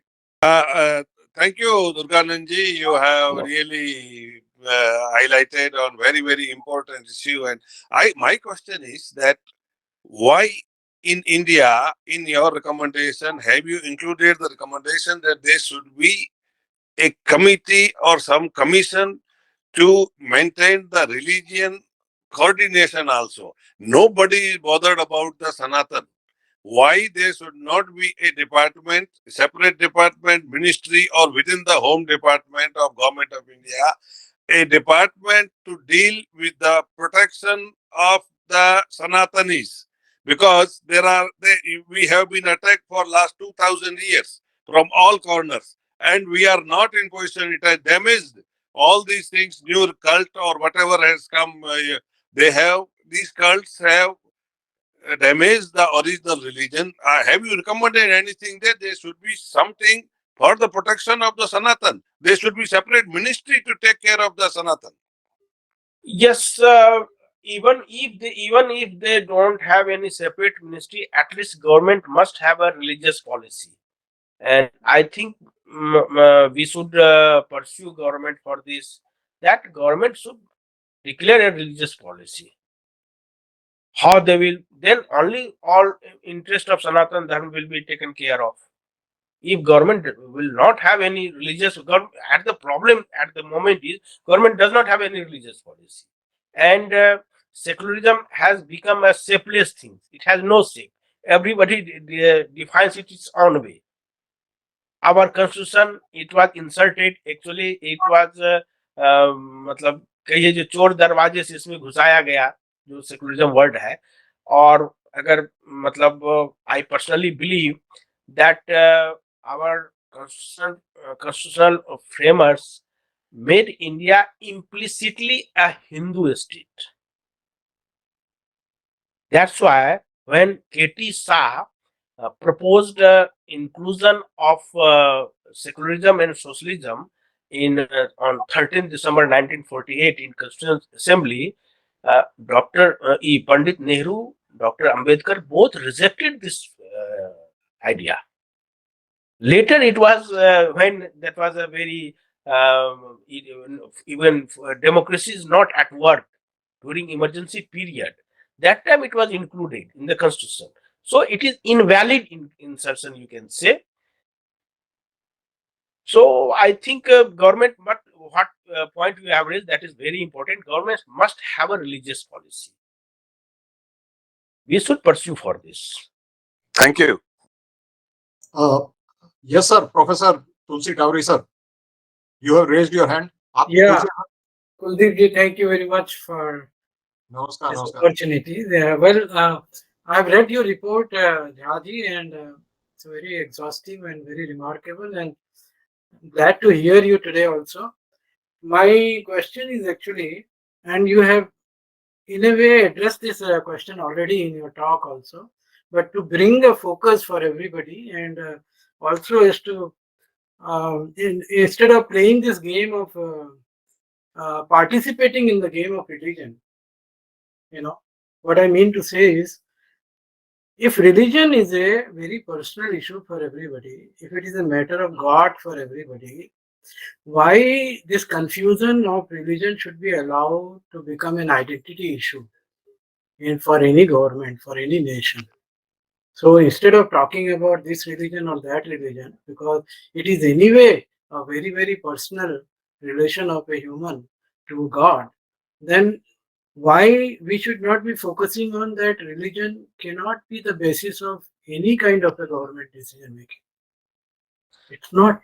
It is a confusion to bring, by confusion and by default only, the religion has become a basis of all this kind of politics which is going on. So this is my question. You have raised very pertinent question, Tulsi ji. I think what you are telling, that is perfectly right.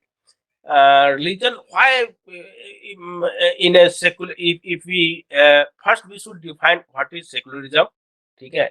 If we will define secularism, means government will not have do anything with any religion, then there should not be any religious identity. Why? Maybe you are perfectly right that government should not consider in any way religion as an identity. Most of the problem will be solved, including. So is that one of your recommendations also now, or you will consider in future that that when we talk about, for example, when we are talking about Sanatan, I mean, as Kuldeep ji just mentioned, in Sanatan tradition, anybody can be anything, even agnostic or whatever you call, or atheist, or every kind of provision is there, and so who is in majority in India really? So there is no religion in majority. The value Yes, is yes. the value is in majority. The value is in majority. The value is that as an individual, I should be having my own religion with God the way I want. But I should not be interfering in anybody's right or not hurting anybody. And that is the value system that we are talking about, Sanatan value, right? So this word, even Hindu religion per se, does not require to be. That is not right. That is not right. Does not require to be Yes, qualified. yes. It just doesn't matter. It has become fashionable. That's why we are using it, but that is not right. And the way we are using because the moment you say that, if somebody is saying that I belong to this religion, so I should say that I am a Hindu. I mean, aren't we hurting our own, your own fundamental principle that it's okay, and we are really, this word Hindu is applicable to me because I am a Hindu. I don't have to prove to anybody, right? I mean, and we are not trying to prove anything, and all these years we have been like that, and even now. So my point is that we are participating in the debate of religion. That is the mistake by us, actually. We are playing their game, the people who are wanting to use religion as a political tool. That's right. That's right. Including in Sanatan Dharma, our concept of religion, yeah, even we use even this term religion, dharma. That is very different thing, and it has nothing to do with something like what we think when we talk of religion. That is very, dharma is totally different thing, and including there are 2-3 definitions, important definitions. One is by Manu. There is not, you will not find anywhere that Manu is telling that every day you will have to go to temple or you will have to worship any god. It is not required at all.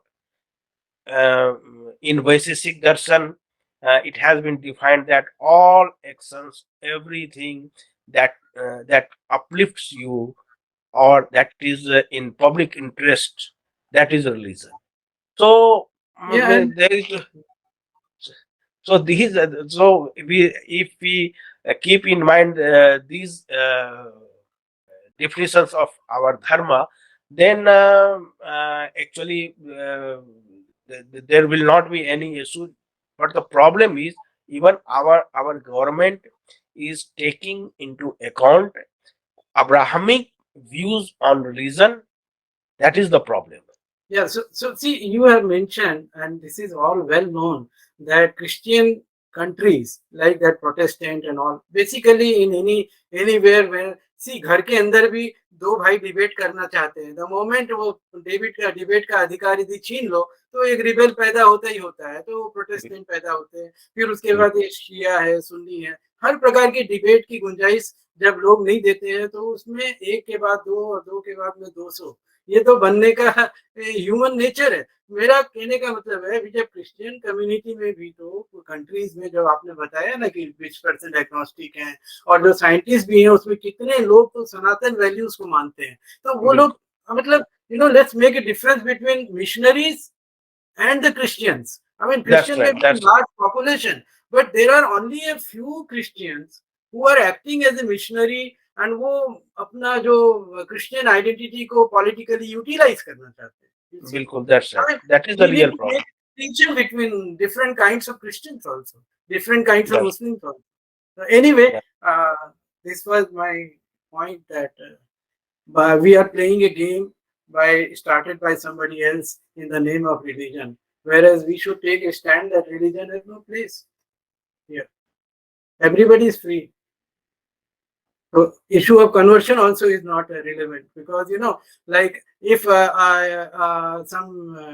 some people, some Christians are becoming Hindu because they are wanting to follow Sanatan principle. It is their choice. No Hindus are going and asking them to convert. That's right. You know, That's I mean, this No, is a known fact. Yes, that- we are expecting from Christians the same thing. That why Right. you are coming? If someone will like message of Jesus, message of Christ, they will follow it. Why you are? So why is persuading it a them? political? Why we have Yes. allowed it to become a political issue? That is Yes. where it is a fundamental issue that it should not be a political issue. It That's should not right. be allowed to be in defining of the constitution itself. Anyway, I rest my Thank case. you, Tavreji. Lakshmi?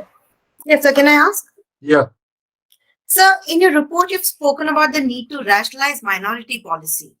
What are the immediate policy measures that can be taken for this?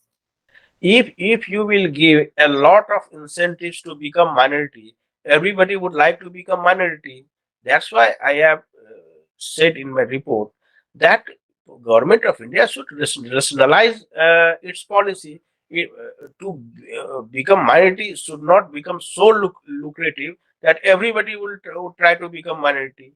That is that is needed to be rationalized. Don't give extra benefit. Every why you are giving extra benefit on the basis of religion? If suppose there is illiteracy, why you are communalizing problem of illiteracy? If there is a poverty, why you are communalizing this problem of poverty? This is not a problem of religion. It is a regional problem basically. हाँ Lakshmi, Can I ask one more question? हाँ पूछिए. So, when it comes to the rights of minorities in India, there are a lot of false narratives that are doing the rounds. An example of this is the politics of food. How can this be countered? So first of all, government of India should frame a minority policy. Problem is government of India does not have a minority policy. They have only programs and schemes, and they all are being decided on the basis of electoral consideration. This government is not even this government is. You will be surprised to know that even I have written in my report that SC students was getting less scholarship in amount, but minority, particularly Muslims, were getting more pre-matric scholarship in amount. Why this discrimination, please? In this government, but that was happening. Now, pre-matric scholarship has been abolished. That is a good step by government of India. But there are a lot of things that are needed to be done, and this government has still not touched that thing. Sandhya ji ने question पूछा है, conversions are political because the Western Christian nations have conversion policy and question India's and Indians' resistance to conversion. Why don't we question them about this? Why we don't need to question them. We need to frame our policy. We should ban conversion. First of all, in 44 countries, conversion from majority community is banned. So we should frame a national policy, and I have also told earlier that if there will be conversion in India, there will be a situation when a conflictual situation will arise, and Muslim and Christian will fight, and India will become a battleground of both Abrahamic religions, because both religions cannot live in peace. That is the problem. So if India will not impose blanket ban on conversion, it will endanger its future. That is my position on this issue. Pradyuman Datta, you have also raised your hand. So actually, I just wanted to bring a question to the light about the linguistic minorities. So here, all we are discussing about the religious minority as well, but this linguistic minority issue, in particularly in the northeastern area, where many small tribal groups are residing with their own dialects and languages as well, with their distinct cultures, and all of us know about the insurgency problem here. Many of them are demanding about the state, and the issues start from their deprivation and other things regarding language and cultures. So, can we also think and make policies over linguistic minorities, in particular tribal areas, so that we can enrich their languages, etc., and give them some basic rights of languages, etc. Recently, the issues of the in Assam and in Tripura also. In Tripura, particularly, their indigenous tribes, tribal languages is endemic. So they always raise issues over that thing. So can we discuss and think about the linguistic minorities also, sir? Because it is also is an issue in this part of India. Thank you. Actually, you have raised very important question. I think government of India has some has already linguistic policy and giving some benefits, but I have not studied this in much detail, so I cannot tell you much thing about this. But one thing is important to know about regarding this thing, that there are some people who are getting even double benefits of minority. One is benefit of religious minority, another benefit is benefit of linguistic minority. Means there are many, in many states you will find that Urdu is a linguistic who are beneficiary of Urdu language, who Arabic, Farsi, they all are giving very much support by the government of India and various state governments. But same people are getting also benefits of this linguistic minority, but actual where it is needed, it is not reaching that way. This is the lacuna of government of India's linguistic policy, and that is needed to be corrected. Professor Sheela Rai ji हमारी chairperson meeting में है। Ma'am, आप कुछ पूछना है? पूछना कुछ नहीं है, बस ये कहना है कि कार्य बहुत अच्छा था, रिपोर्ट बहुत एग्जॉस्टिव तो है ही, और अनेक मुद्दों पर आपका विचार बहुत अच्छा है। ये समस्या यही है कि माइनॉरिटीज के संदर्भ में जो भारत सरकार की नीति रही है वो स्पष्ट नहीं रही है, इसमें कोई दो राय नहीं। यहाँ तो किन्हीं प्रांतों में तो हम रिलीजन के आधार पर जहाँ बहुल है हिंदू, वहां तो हम क्रिश्चियन और मुस्लिम्स को माइनॉरिटी मान लेते हैं, लेकिन वहीं उत्तर पूर्व राज्यों में जहाँ हिंदूज माइनॉरिटी में है, कहीं किन्हीं राज्यों में या किन्हीं क्षेत्रों में, उनको फिर हम माइनॉरिटी स्टेटस या माइनॉरिटी प्रिविलेजेस नहीं देते हैं, वो बहुत डिस्क्रिमिनेटरी है। मैं मानती हूँ कि इस पर गंभीर रुख लेना चाहिए सरकार को, पर ये आपने बहुत बढ़िया ये किया यहाँ पर। प्रॉब्लम ये प्रॉब्लम यही है, जो सारा जो पॉलिसी जो बना है, या प्रोग्राम स्कीम जो भी गवर्नमेंट ऑफ इंडिया का है, वो डर और लोभ पर है। लोभ वोट का, और डर जो है वो है जो भाई अगर बहुत डेमोन्स्ट्रेशन हो गया, बहुत प्रदर्शन हो रहा है, या बहुत कम्युनिटी हमारे अगेंस्ट चला जाएगा, या तो उसका जो है कहीं इंटरनेशनल प्रेशर भी आ जाता है, तो उसके उस पर सारा हमारा पॉलिसी चल रहा है। हम लोग बहुत सोच विचार करके जो है अपना माइनॉरिटी पॉलिसी, जो भी माइनॉरिटी प्रोग्राम, जो भी माइनॉरिटी से रिलेटेड जो भी इश्यूज है, उस पर बहुत सोच विचार करके स्टैंड कुछ नहीं ले रहे हैं, या हमारा रूलिंग एस्टेब्लिशमेंट जो भी रहा है वो नहीं ले पा रहा है। ये एक बहुत ही दुखद पहलू है। बिल्कुल सही कहा। और आपने वो जो क्राइटेरिया लिया कि राज्याध्यक्षों को किस संदर्भों, किन देशों में लिया गया, मुझे लगता है बहुत ही कम ही राज्य देश ऐसे होंगे जिन देशों में इस प्रकार के जो की उदारता बरती गई है और धर्म के, रिलीजन के आधार पर कोई भेदभाव ना किया हो। ये बहुत बढ़िया आपने जो मानक बनाए, जो वेरिएबल्स आपने चूज किए हैं, they are quite illustrative and point to a point very significantly as to how India is different from the other countries. I only hope your word spreads further and the world also acknowledges this. Thank you madam. Durga ji, I have a query, because अगर हम देखें दुनिया में, तो Catholic church है या Protestant church है, वो एक मल्टीनेशनल ऑर्गेनाइजेशन की तरह काम करता है। और मान लीजिए कि चाहे नागालैंड में हो, या छत्तीसगढ़ के किसी आदिवासी इलाके में हो, या राजस्थान में डूंगरपुर में भी किसी आदिवासी इलाके में कोई काम कर रहा है, वो कनेक्टेड है इंटरनेशनल लेवल पे।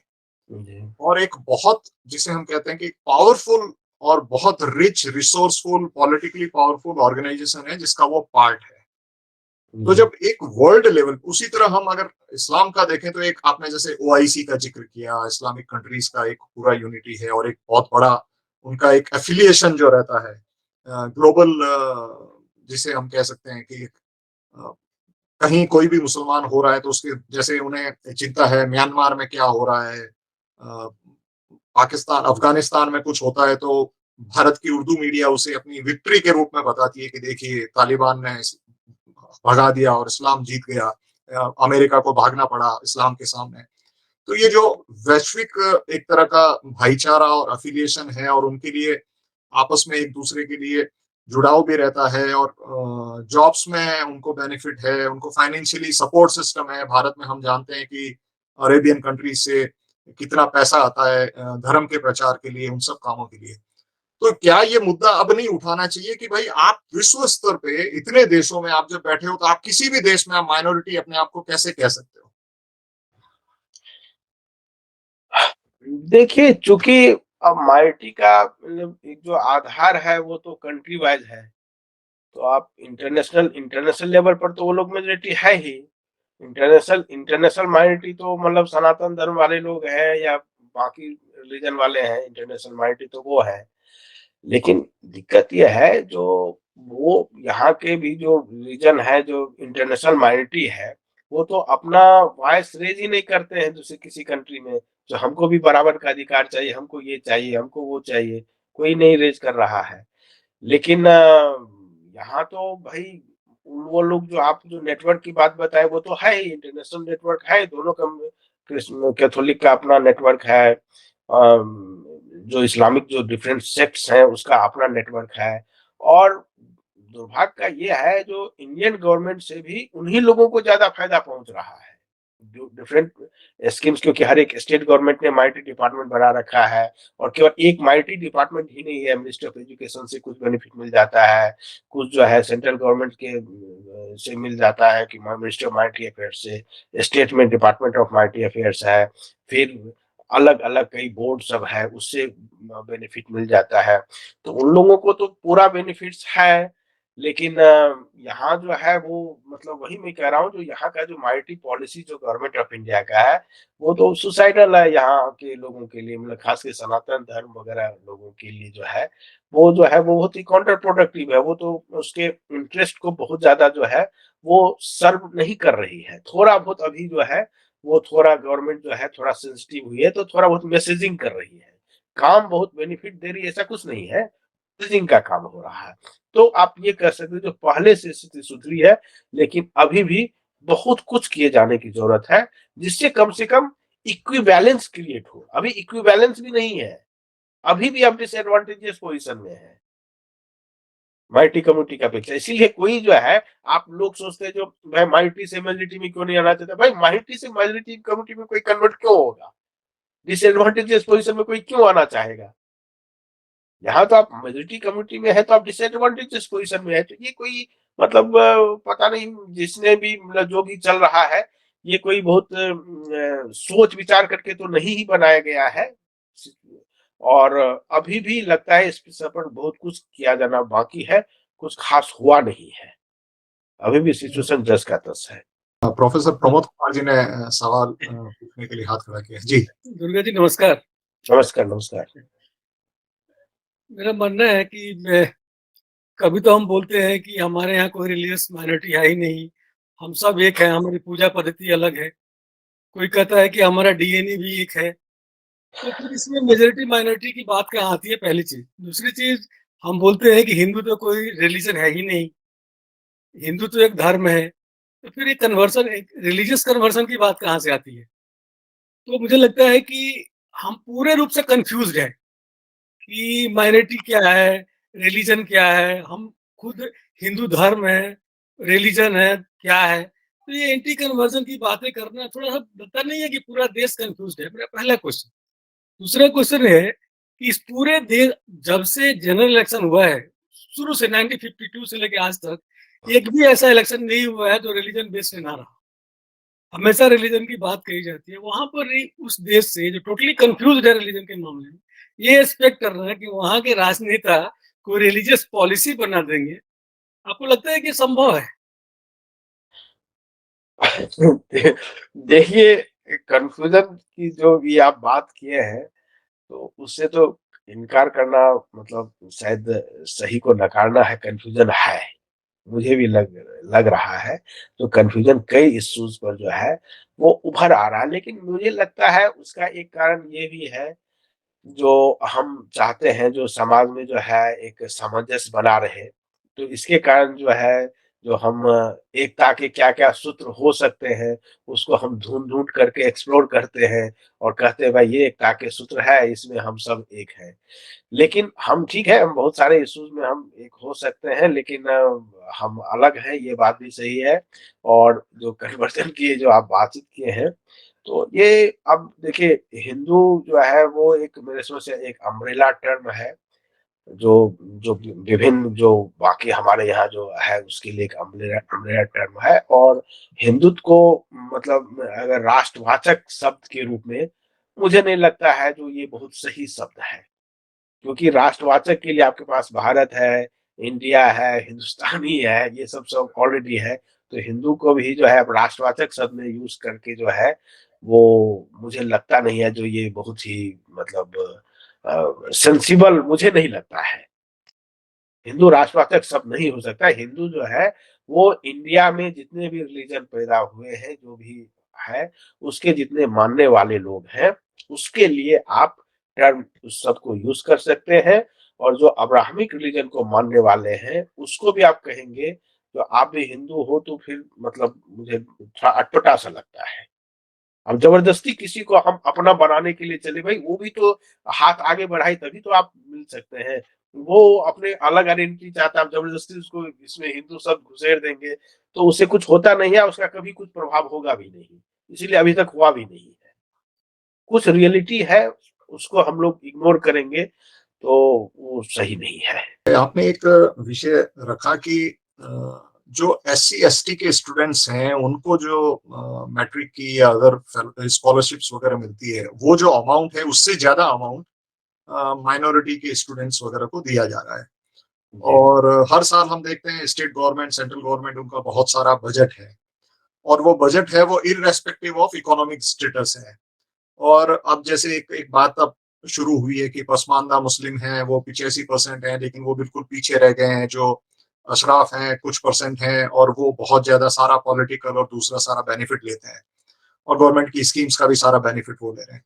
तो कहीं ऐसा नहीं हुआ कि ये सारा जो माइनॉरिटी पॉलिटिक्स करते हुए जो वाकई में हमारे देश के जो गरीब हैं, पिछड़े हैं, दलित हैं, उनका हक मारा गया है, जिनके पास पॉलिटिकल उतना पावर नहीं था, और जिनके पास माइनॉरिटी के नाम से, और माइनॉरिटी में भी मैं मानता हूँ कि ये इसलिए हुआ, आपने उदाहरण भी दिए हैं, ये इसलिए हुआ कि वो इंटरनेशनल प्रेशर बनाते हैं आपके ऊपर।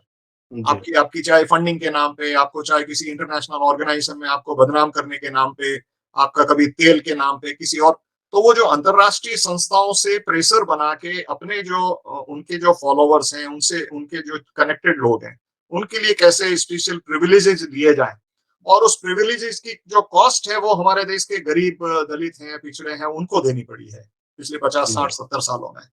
तो ये बहुत बड़ा एक, जिसे हम, और उन्हीं को और उल्टा ये कह दिया जाता है कि तुम्हारा हक तो वो लोग मार रहे हैं, ठीक है, ऊंची ऊंची जाति के लोग तुम्हारा हक मार रहे हैं, जबकि 70-75 सालों से सोशल बेनिफिट्स और चाहे जॉब रिजर्वेशन के हो, दूसरे हो, वो बेनिफिट्स समाज ने एक्सेप्ट किए हैं।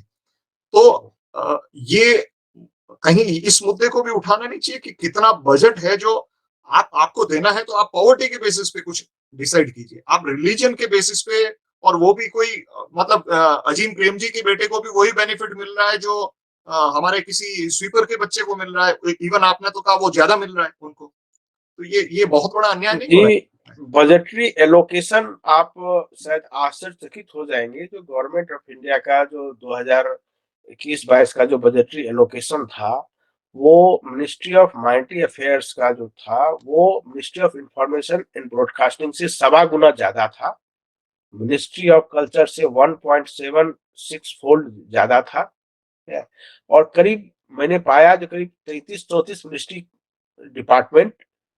डिपार्टमेंट से जो है मिनिस्ट्री ऑफ माइनॉरिटी अफेयर्स का बजटरी एलोकेशन ज्यादा था। छात्रवृत्ति के लिए भी जो बजटरी एलोकेशन था, वो मिनिस्ट्री ऑफ माइनॉरिटी अफेयर्स के पास ज्यादा पैसा दिया गया था, और ministry of social justice and empowerment के पास जो है कम था।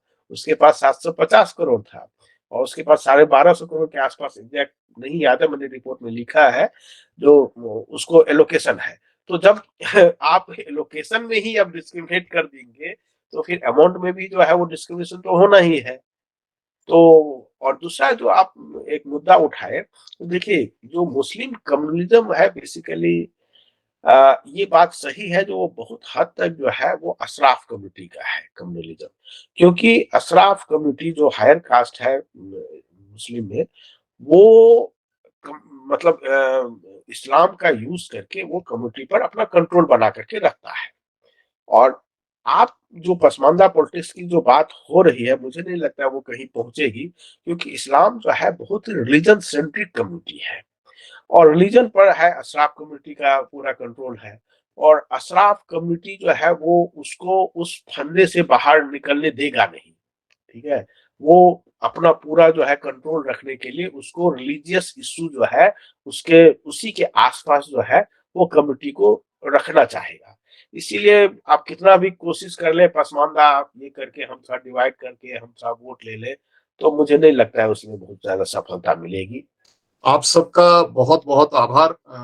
सबसे पहले दुर्गानंद जी, आपने समय दिया और बहुत विस्तार से आपने ग्लोबल माइनॉरिटी रिपोर्ट जो आपने काम किया, और काम, क्योंकि मैंने आपसे चर्चा होती थी, बहुत लंबा आपका उसमें संघर्ष रहा, और अपने दम पे आपने पूरा प्रयास किया, और बिना किसी सरकारी सहायता के या बिना किसी ऑर्गेनाइजेशनल सपोर्ट के इंडिविजुअली आपने एफर्ट किया। आपने इतने सारे रिसर्चर्स साथ में रखे, उनसे काम करवाया, और सब लोगों ने आपको सहयोग दिया, और वो रिपोर्ट, इतनी एग्जॉस्टिव रिपोर्ट आपने तैयार की। वैसे ही ग्लोबल लेवल पे बड़े इंस्टीट्यूशंस जो नहीं कर पाए, चाहे अमेरिका के हों, चाहे यूरोप के हों, चाहे भारत के भी, मैं कहूंगा कि बहुत सारे बड़े बड़े इंस्टीट्यूशंस हैं जहाँ सरकारी हर साल करोड़ों रुपए की सहायता भी है, तो वो भी ऐसा कोई काम नहीं कर पाए और आपने इंडिविजुअली काम किया, तो उसके लिए आपको साधुवाद है। अब लास्ट में एक प्रश्न आया है, there has been demand in J and K for minority status for non Muslim, is there any update on this? ऐसा कोई अपडेट आया है दुर्गानंद जी? मेरे ख्याल में अभी तक तो कुछ भी है नहीं, वो अभी सुप्रीम कोर्ट में वो अभी तो मतलब कुछ जो पता- जेएनके और अदर जो जैसे मुस्लिम डोमिनेटेड है जेएनके, तो वहां जो नॉन मुस्लिम्स हैं उनको माइनॉरिटी स्टेटस देना चाहिए, या जैसे नॉर्थ ईस्ट की क्रिश्चियन डोमिनेटेड स्टेट्स हैं, मेजोरिटी स्टेट्स हैं, वहां हिंदूज को माइनॉरिटी मानना ऐसे चाहिए। चर्चा चल रही है, अभी तो गवर्नमेंट की तरफ से कोई डिसीजन तो हुआ नहीं है। और सुप्रीम कोर्ट में भी केस गया है, वहां भी उन्होंने हाँ, शायद चर्चा में। सरकार के पास, सरकार के पाले में गेंद रख दी है। तो चर्चाएं हैं, बहुत सारे विषय हैं, और ये माइनॉरिटी मेजोरिटी का मुझे लगता है कि ये, क्योंकि मैंने जो प्रश्न उठाया मुझे लगता है उसी से सारा लिंक्ड है कि वहां जैसे आपने कहा कि किसी भी देश में उन्हीं माइनॉरिटीज की चिंता होती है जो ब्राह्मिक है, मतलब उनमें भी इस्लाम है या क्रिश्चियनिटी से जुड़े हुए हैं।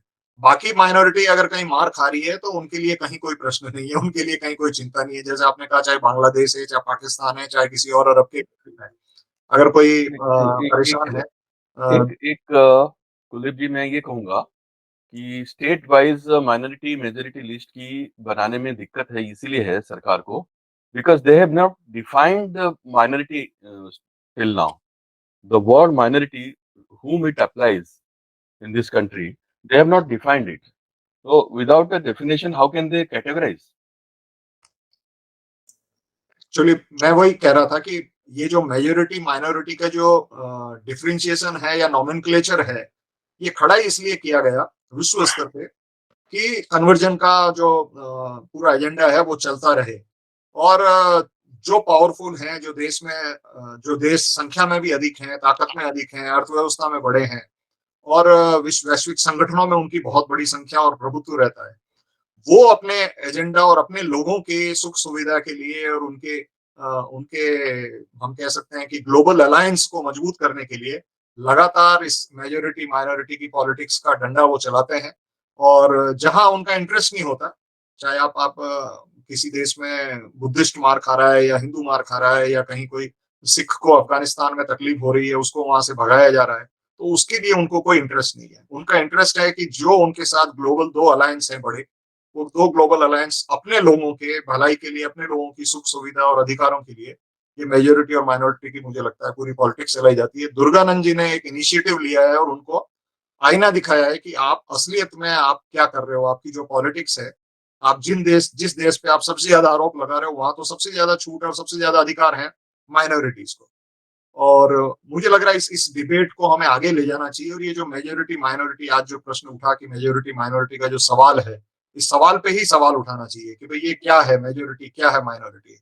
आप दुनिया में इतने ताकतवर हो, आपके पास इतनी सारी शक्तियां हैं, और आप कंट्रोल करते हो, आप वेटिकन में बैठ के कंट्रोल कर रहे हो कि केरल में चर्च क्या करेगा, किसका अपॉइंटमेंट होगा, किसको पुरस्कार मिलेगा, किसको प्रमोशन मिलेगा। तो आप फिर माइनॉरिटी कहाँ से हो गए? आप तो एक बहुत बड़ा इंटरनेशनल ऑर्गेनाइजेशन हो, उसका आप पार्ट हो। और वहां से इतना बड़ा इंटरनेशनल ऑर्गेनाइजेशन अगर कोई एजेंडा चला रहा है, कोई फंडिंग दे रहा है, काम कर रहा है, तो फिर आप कमजोर कैसे हुए? कमजोर तो वो लोग हो गए। तो इसलिए मुझे लग रहा है इस विषय को थोड़ा और हमें ग्लोबल लेवल पे भी ले जाना पड़ेगा। और अगर हम स्टेट में, और जितना हम उसको और करते जाएंगे स्टेट में, डिस्ट्रिक्ट में, तो हम उसी उन्हीं बातों में, उन्हीं चक्कर में उलझते जाएंगे, उनसे कुछ निकलेगा नहीं। वो बात वही होगी कि अधिकारों की बात रह जाएगी, और हर छोटा छोटा समूह होगा वो अपने आप को माइनॉरिटी की बात करने लगेगा। अभी जैसे लिंग्विस्टिक माइनॉरिटी की भी बात आई, मैं तो मानता हूँ कल लोग बोलेंगे सर हम जेंडर माइनॉरिटी में हैं, हम थर्ड जेंडर के लोग हैं, हमारी माइनॉरिटी की बात करो। फिर कुछ लोग और बोलेंगे सर हम हाइट में छोटे लोग हैं, हम माइनॉरिटी के हैं, हमारी भी हाइट माइनॉरिटी की भी बात होनी चाहिए। तो ये इसका कोई एंड नहीं है, ये तो अलग अलग चलता जाएगा। जो रिलीजियस माइनॉरिटी से शुरू हुआ, वो धीरे धीरे अब जिस तरह का डिस्कोर्स नैरेटिव वेस्ट में खड़ा हो रहा है, तो ये बहुत जल्दी होगा कि एक जेंडर माइनॉरिटी का भी बहुत बड़ा इशू उठेगा। तो ये इशू कभी खत्म होने वाले नहीं है, और ये इसलिए भी है कि वेस्ट में, या कह दो, या कहीं भी एक पर्टिकुलर विचारधारा है, जिसे हम वामपंथी विचारधारा कहते हैं, वो समूहों को आपस में लड़ा के उससे वो अपनी राजनीतिक रोटियां सेकते हैं, अपना काम आगे बढ़ाते हैं। तो हमें कहीं ना कहीं ये भी समझना पड़ेगा कि जो वेस्ट का जो नैरेटिव चला रहा है उसको हम क्वेश्चन करें लार्जर क्वेश्चंस पे, कि भाई आप ये मेजोरिटी माइनॉरिटी का झगड़ा किस लिए, और मेजोरिटी माइनॉरिटी किसको हम माने। तो उसमें हम आगे ले पाएंगे। दुर्गानंद जी ने काफी बड़ा काम किया है, इंटरनेशनल लेवल पे रिपोर्ट है, आज दुनिया भर में लोग इसके बारे में कर रहे हैं। और बहुत अच्छी बात मैं ये मानता हूँ कि 2 महीने हो गए हैं इस रिपोर्ट को रिलीज हुए, और कोई कंस्ट्रक्टिव सब्सटेंशियल लॉजिकल कोई क्रिटिसिज्म या क्वेश्चनिंग नहीं कर पाया है, रिबटल नहीं कर पाया है। थोड़ा बहुत कहीं अगर कुछ हो रहा है तो वो कह रहे हैं कि दुर्गानंद जी का बैकग्राउंड ये है, दुर्गानंद जी ऐसे हैं वैसे हैं। मतलब आप रिपोर्ट के बारे में बात करिए ना, रिपोर्ट में जो लिखा है, दुर्गानंद जी बीजेपी के सपोर्टर हैं या दुर्गानंद जी संघ से जुड़े रहे हैं या दुर्गानंद जी किसी एक पर्टिकुलर कोई 2018 में किसी ग्रुप के साथ जुड़े रहे, 14 में 13 में, उसको बात कर रहे हो आप। दुर्गानंद के बारे में आप दुर्गानंद जो काम किया उसके बारे में सवाल खड़ा कीजिए, लेकिन वो कोई कर नहीं पा रहा है। तो इसका मतलब दुर्गानंद ने जो काम किया है बड़ा साइंटिफिक काम किया है, और उसके लिए अगेन मैं तो कहूंगा आपको साधुवाद है। आपने बहुत अच्छा काम किया और आप सब लोगों ने समय दिया, इसके लिए आप सबका बहुत बहुत आभार।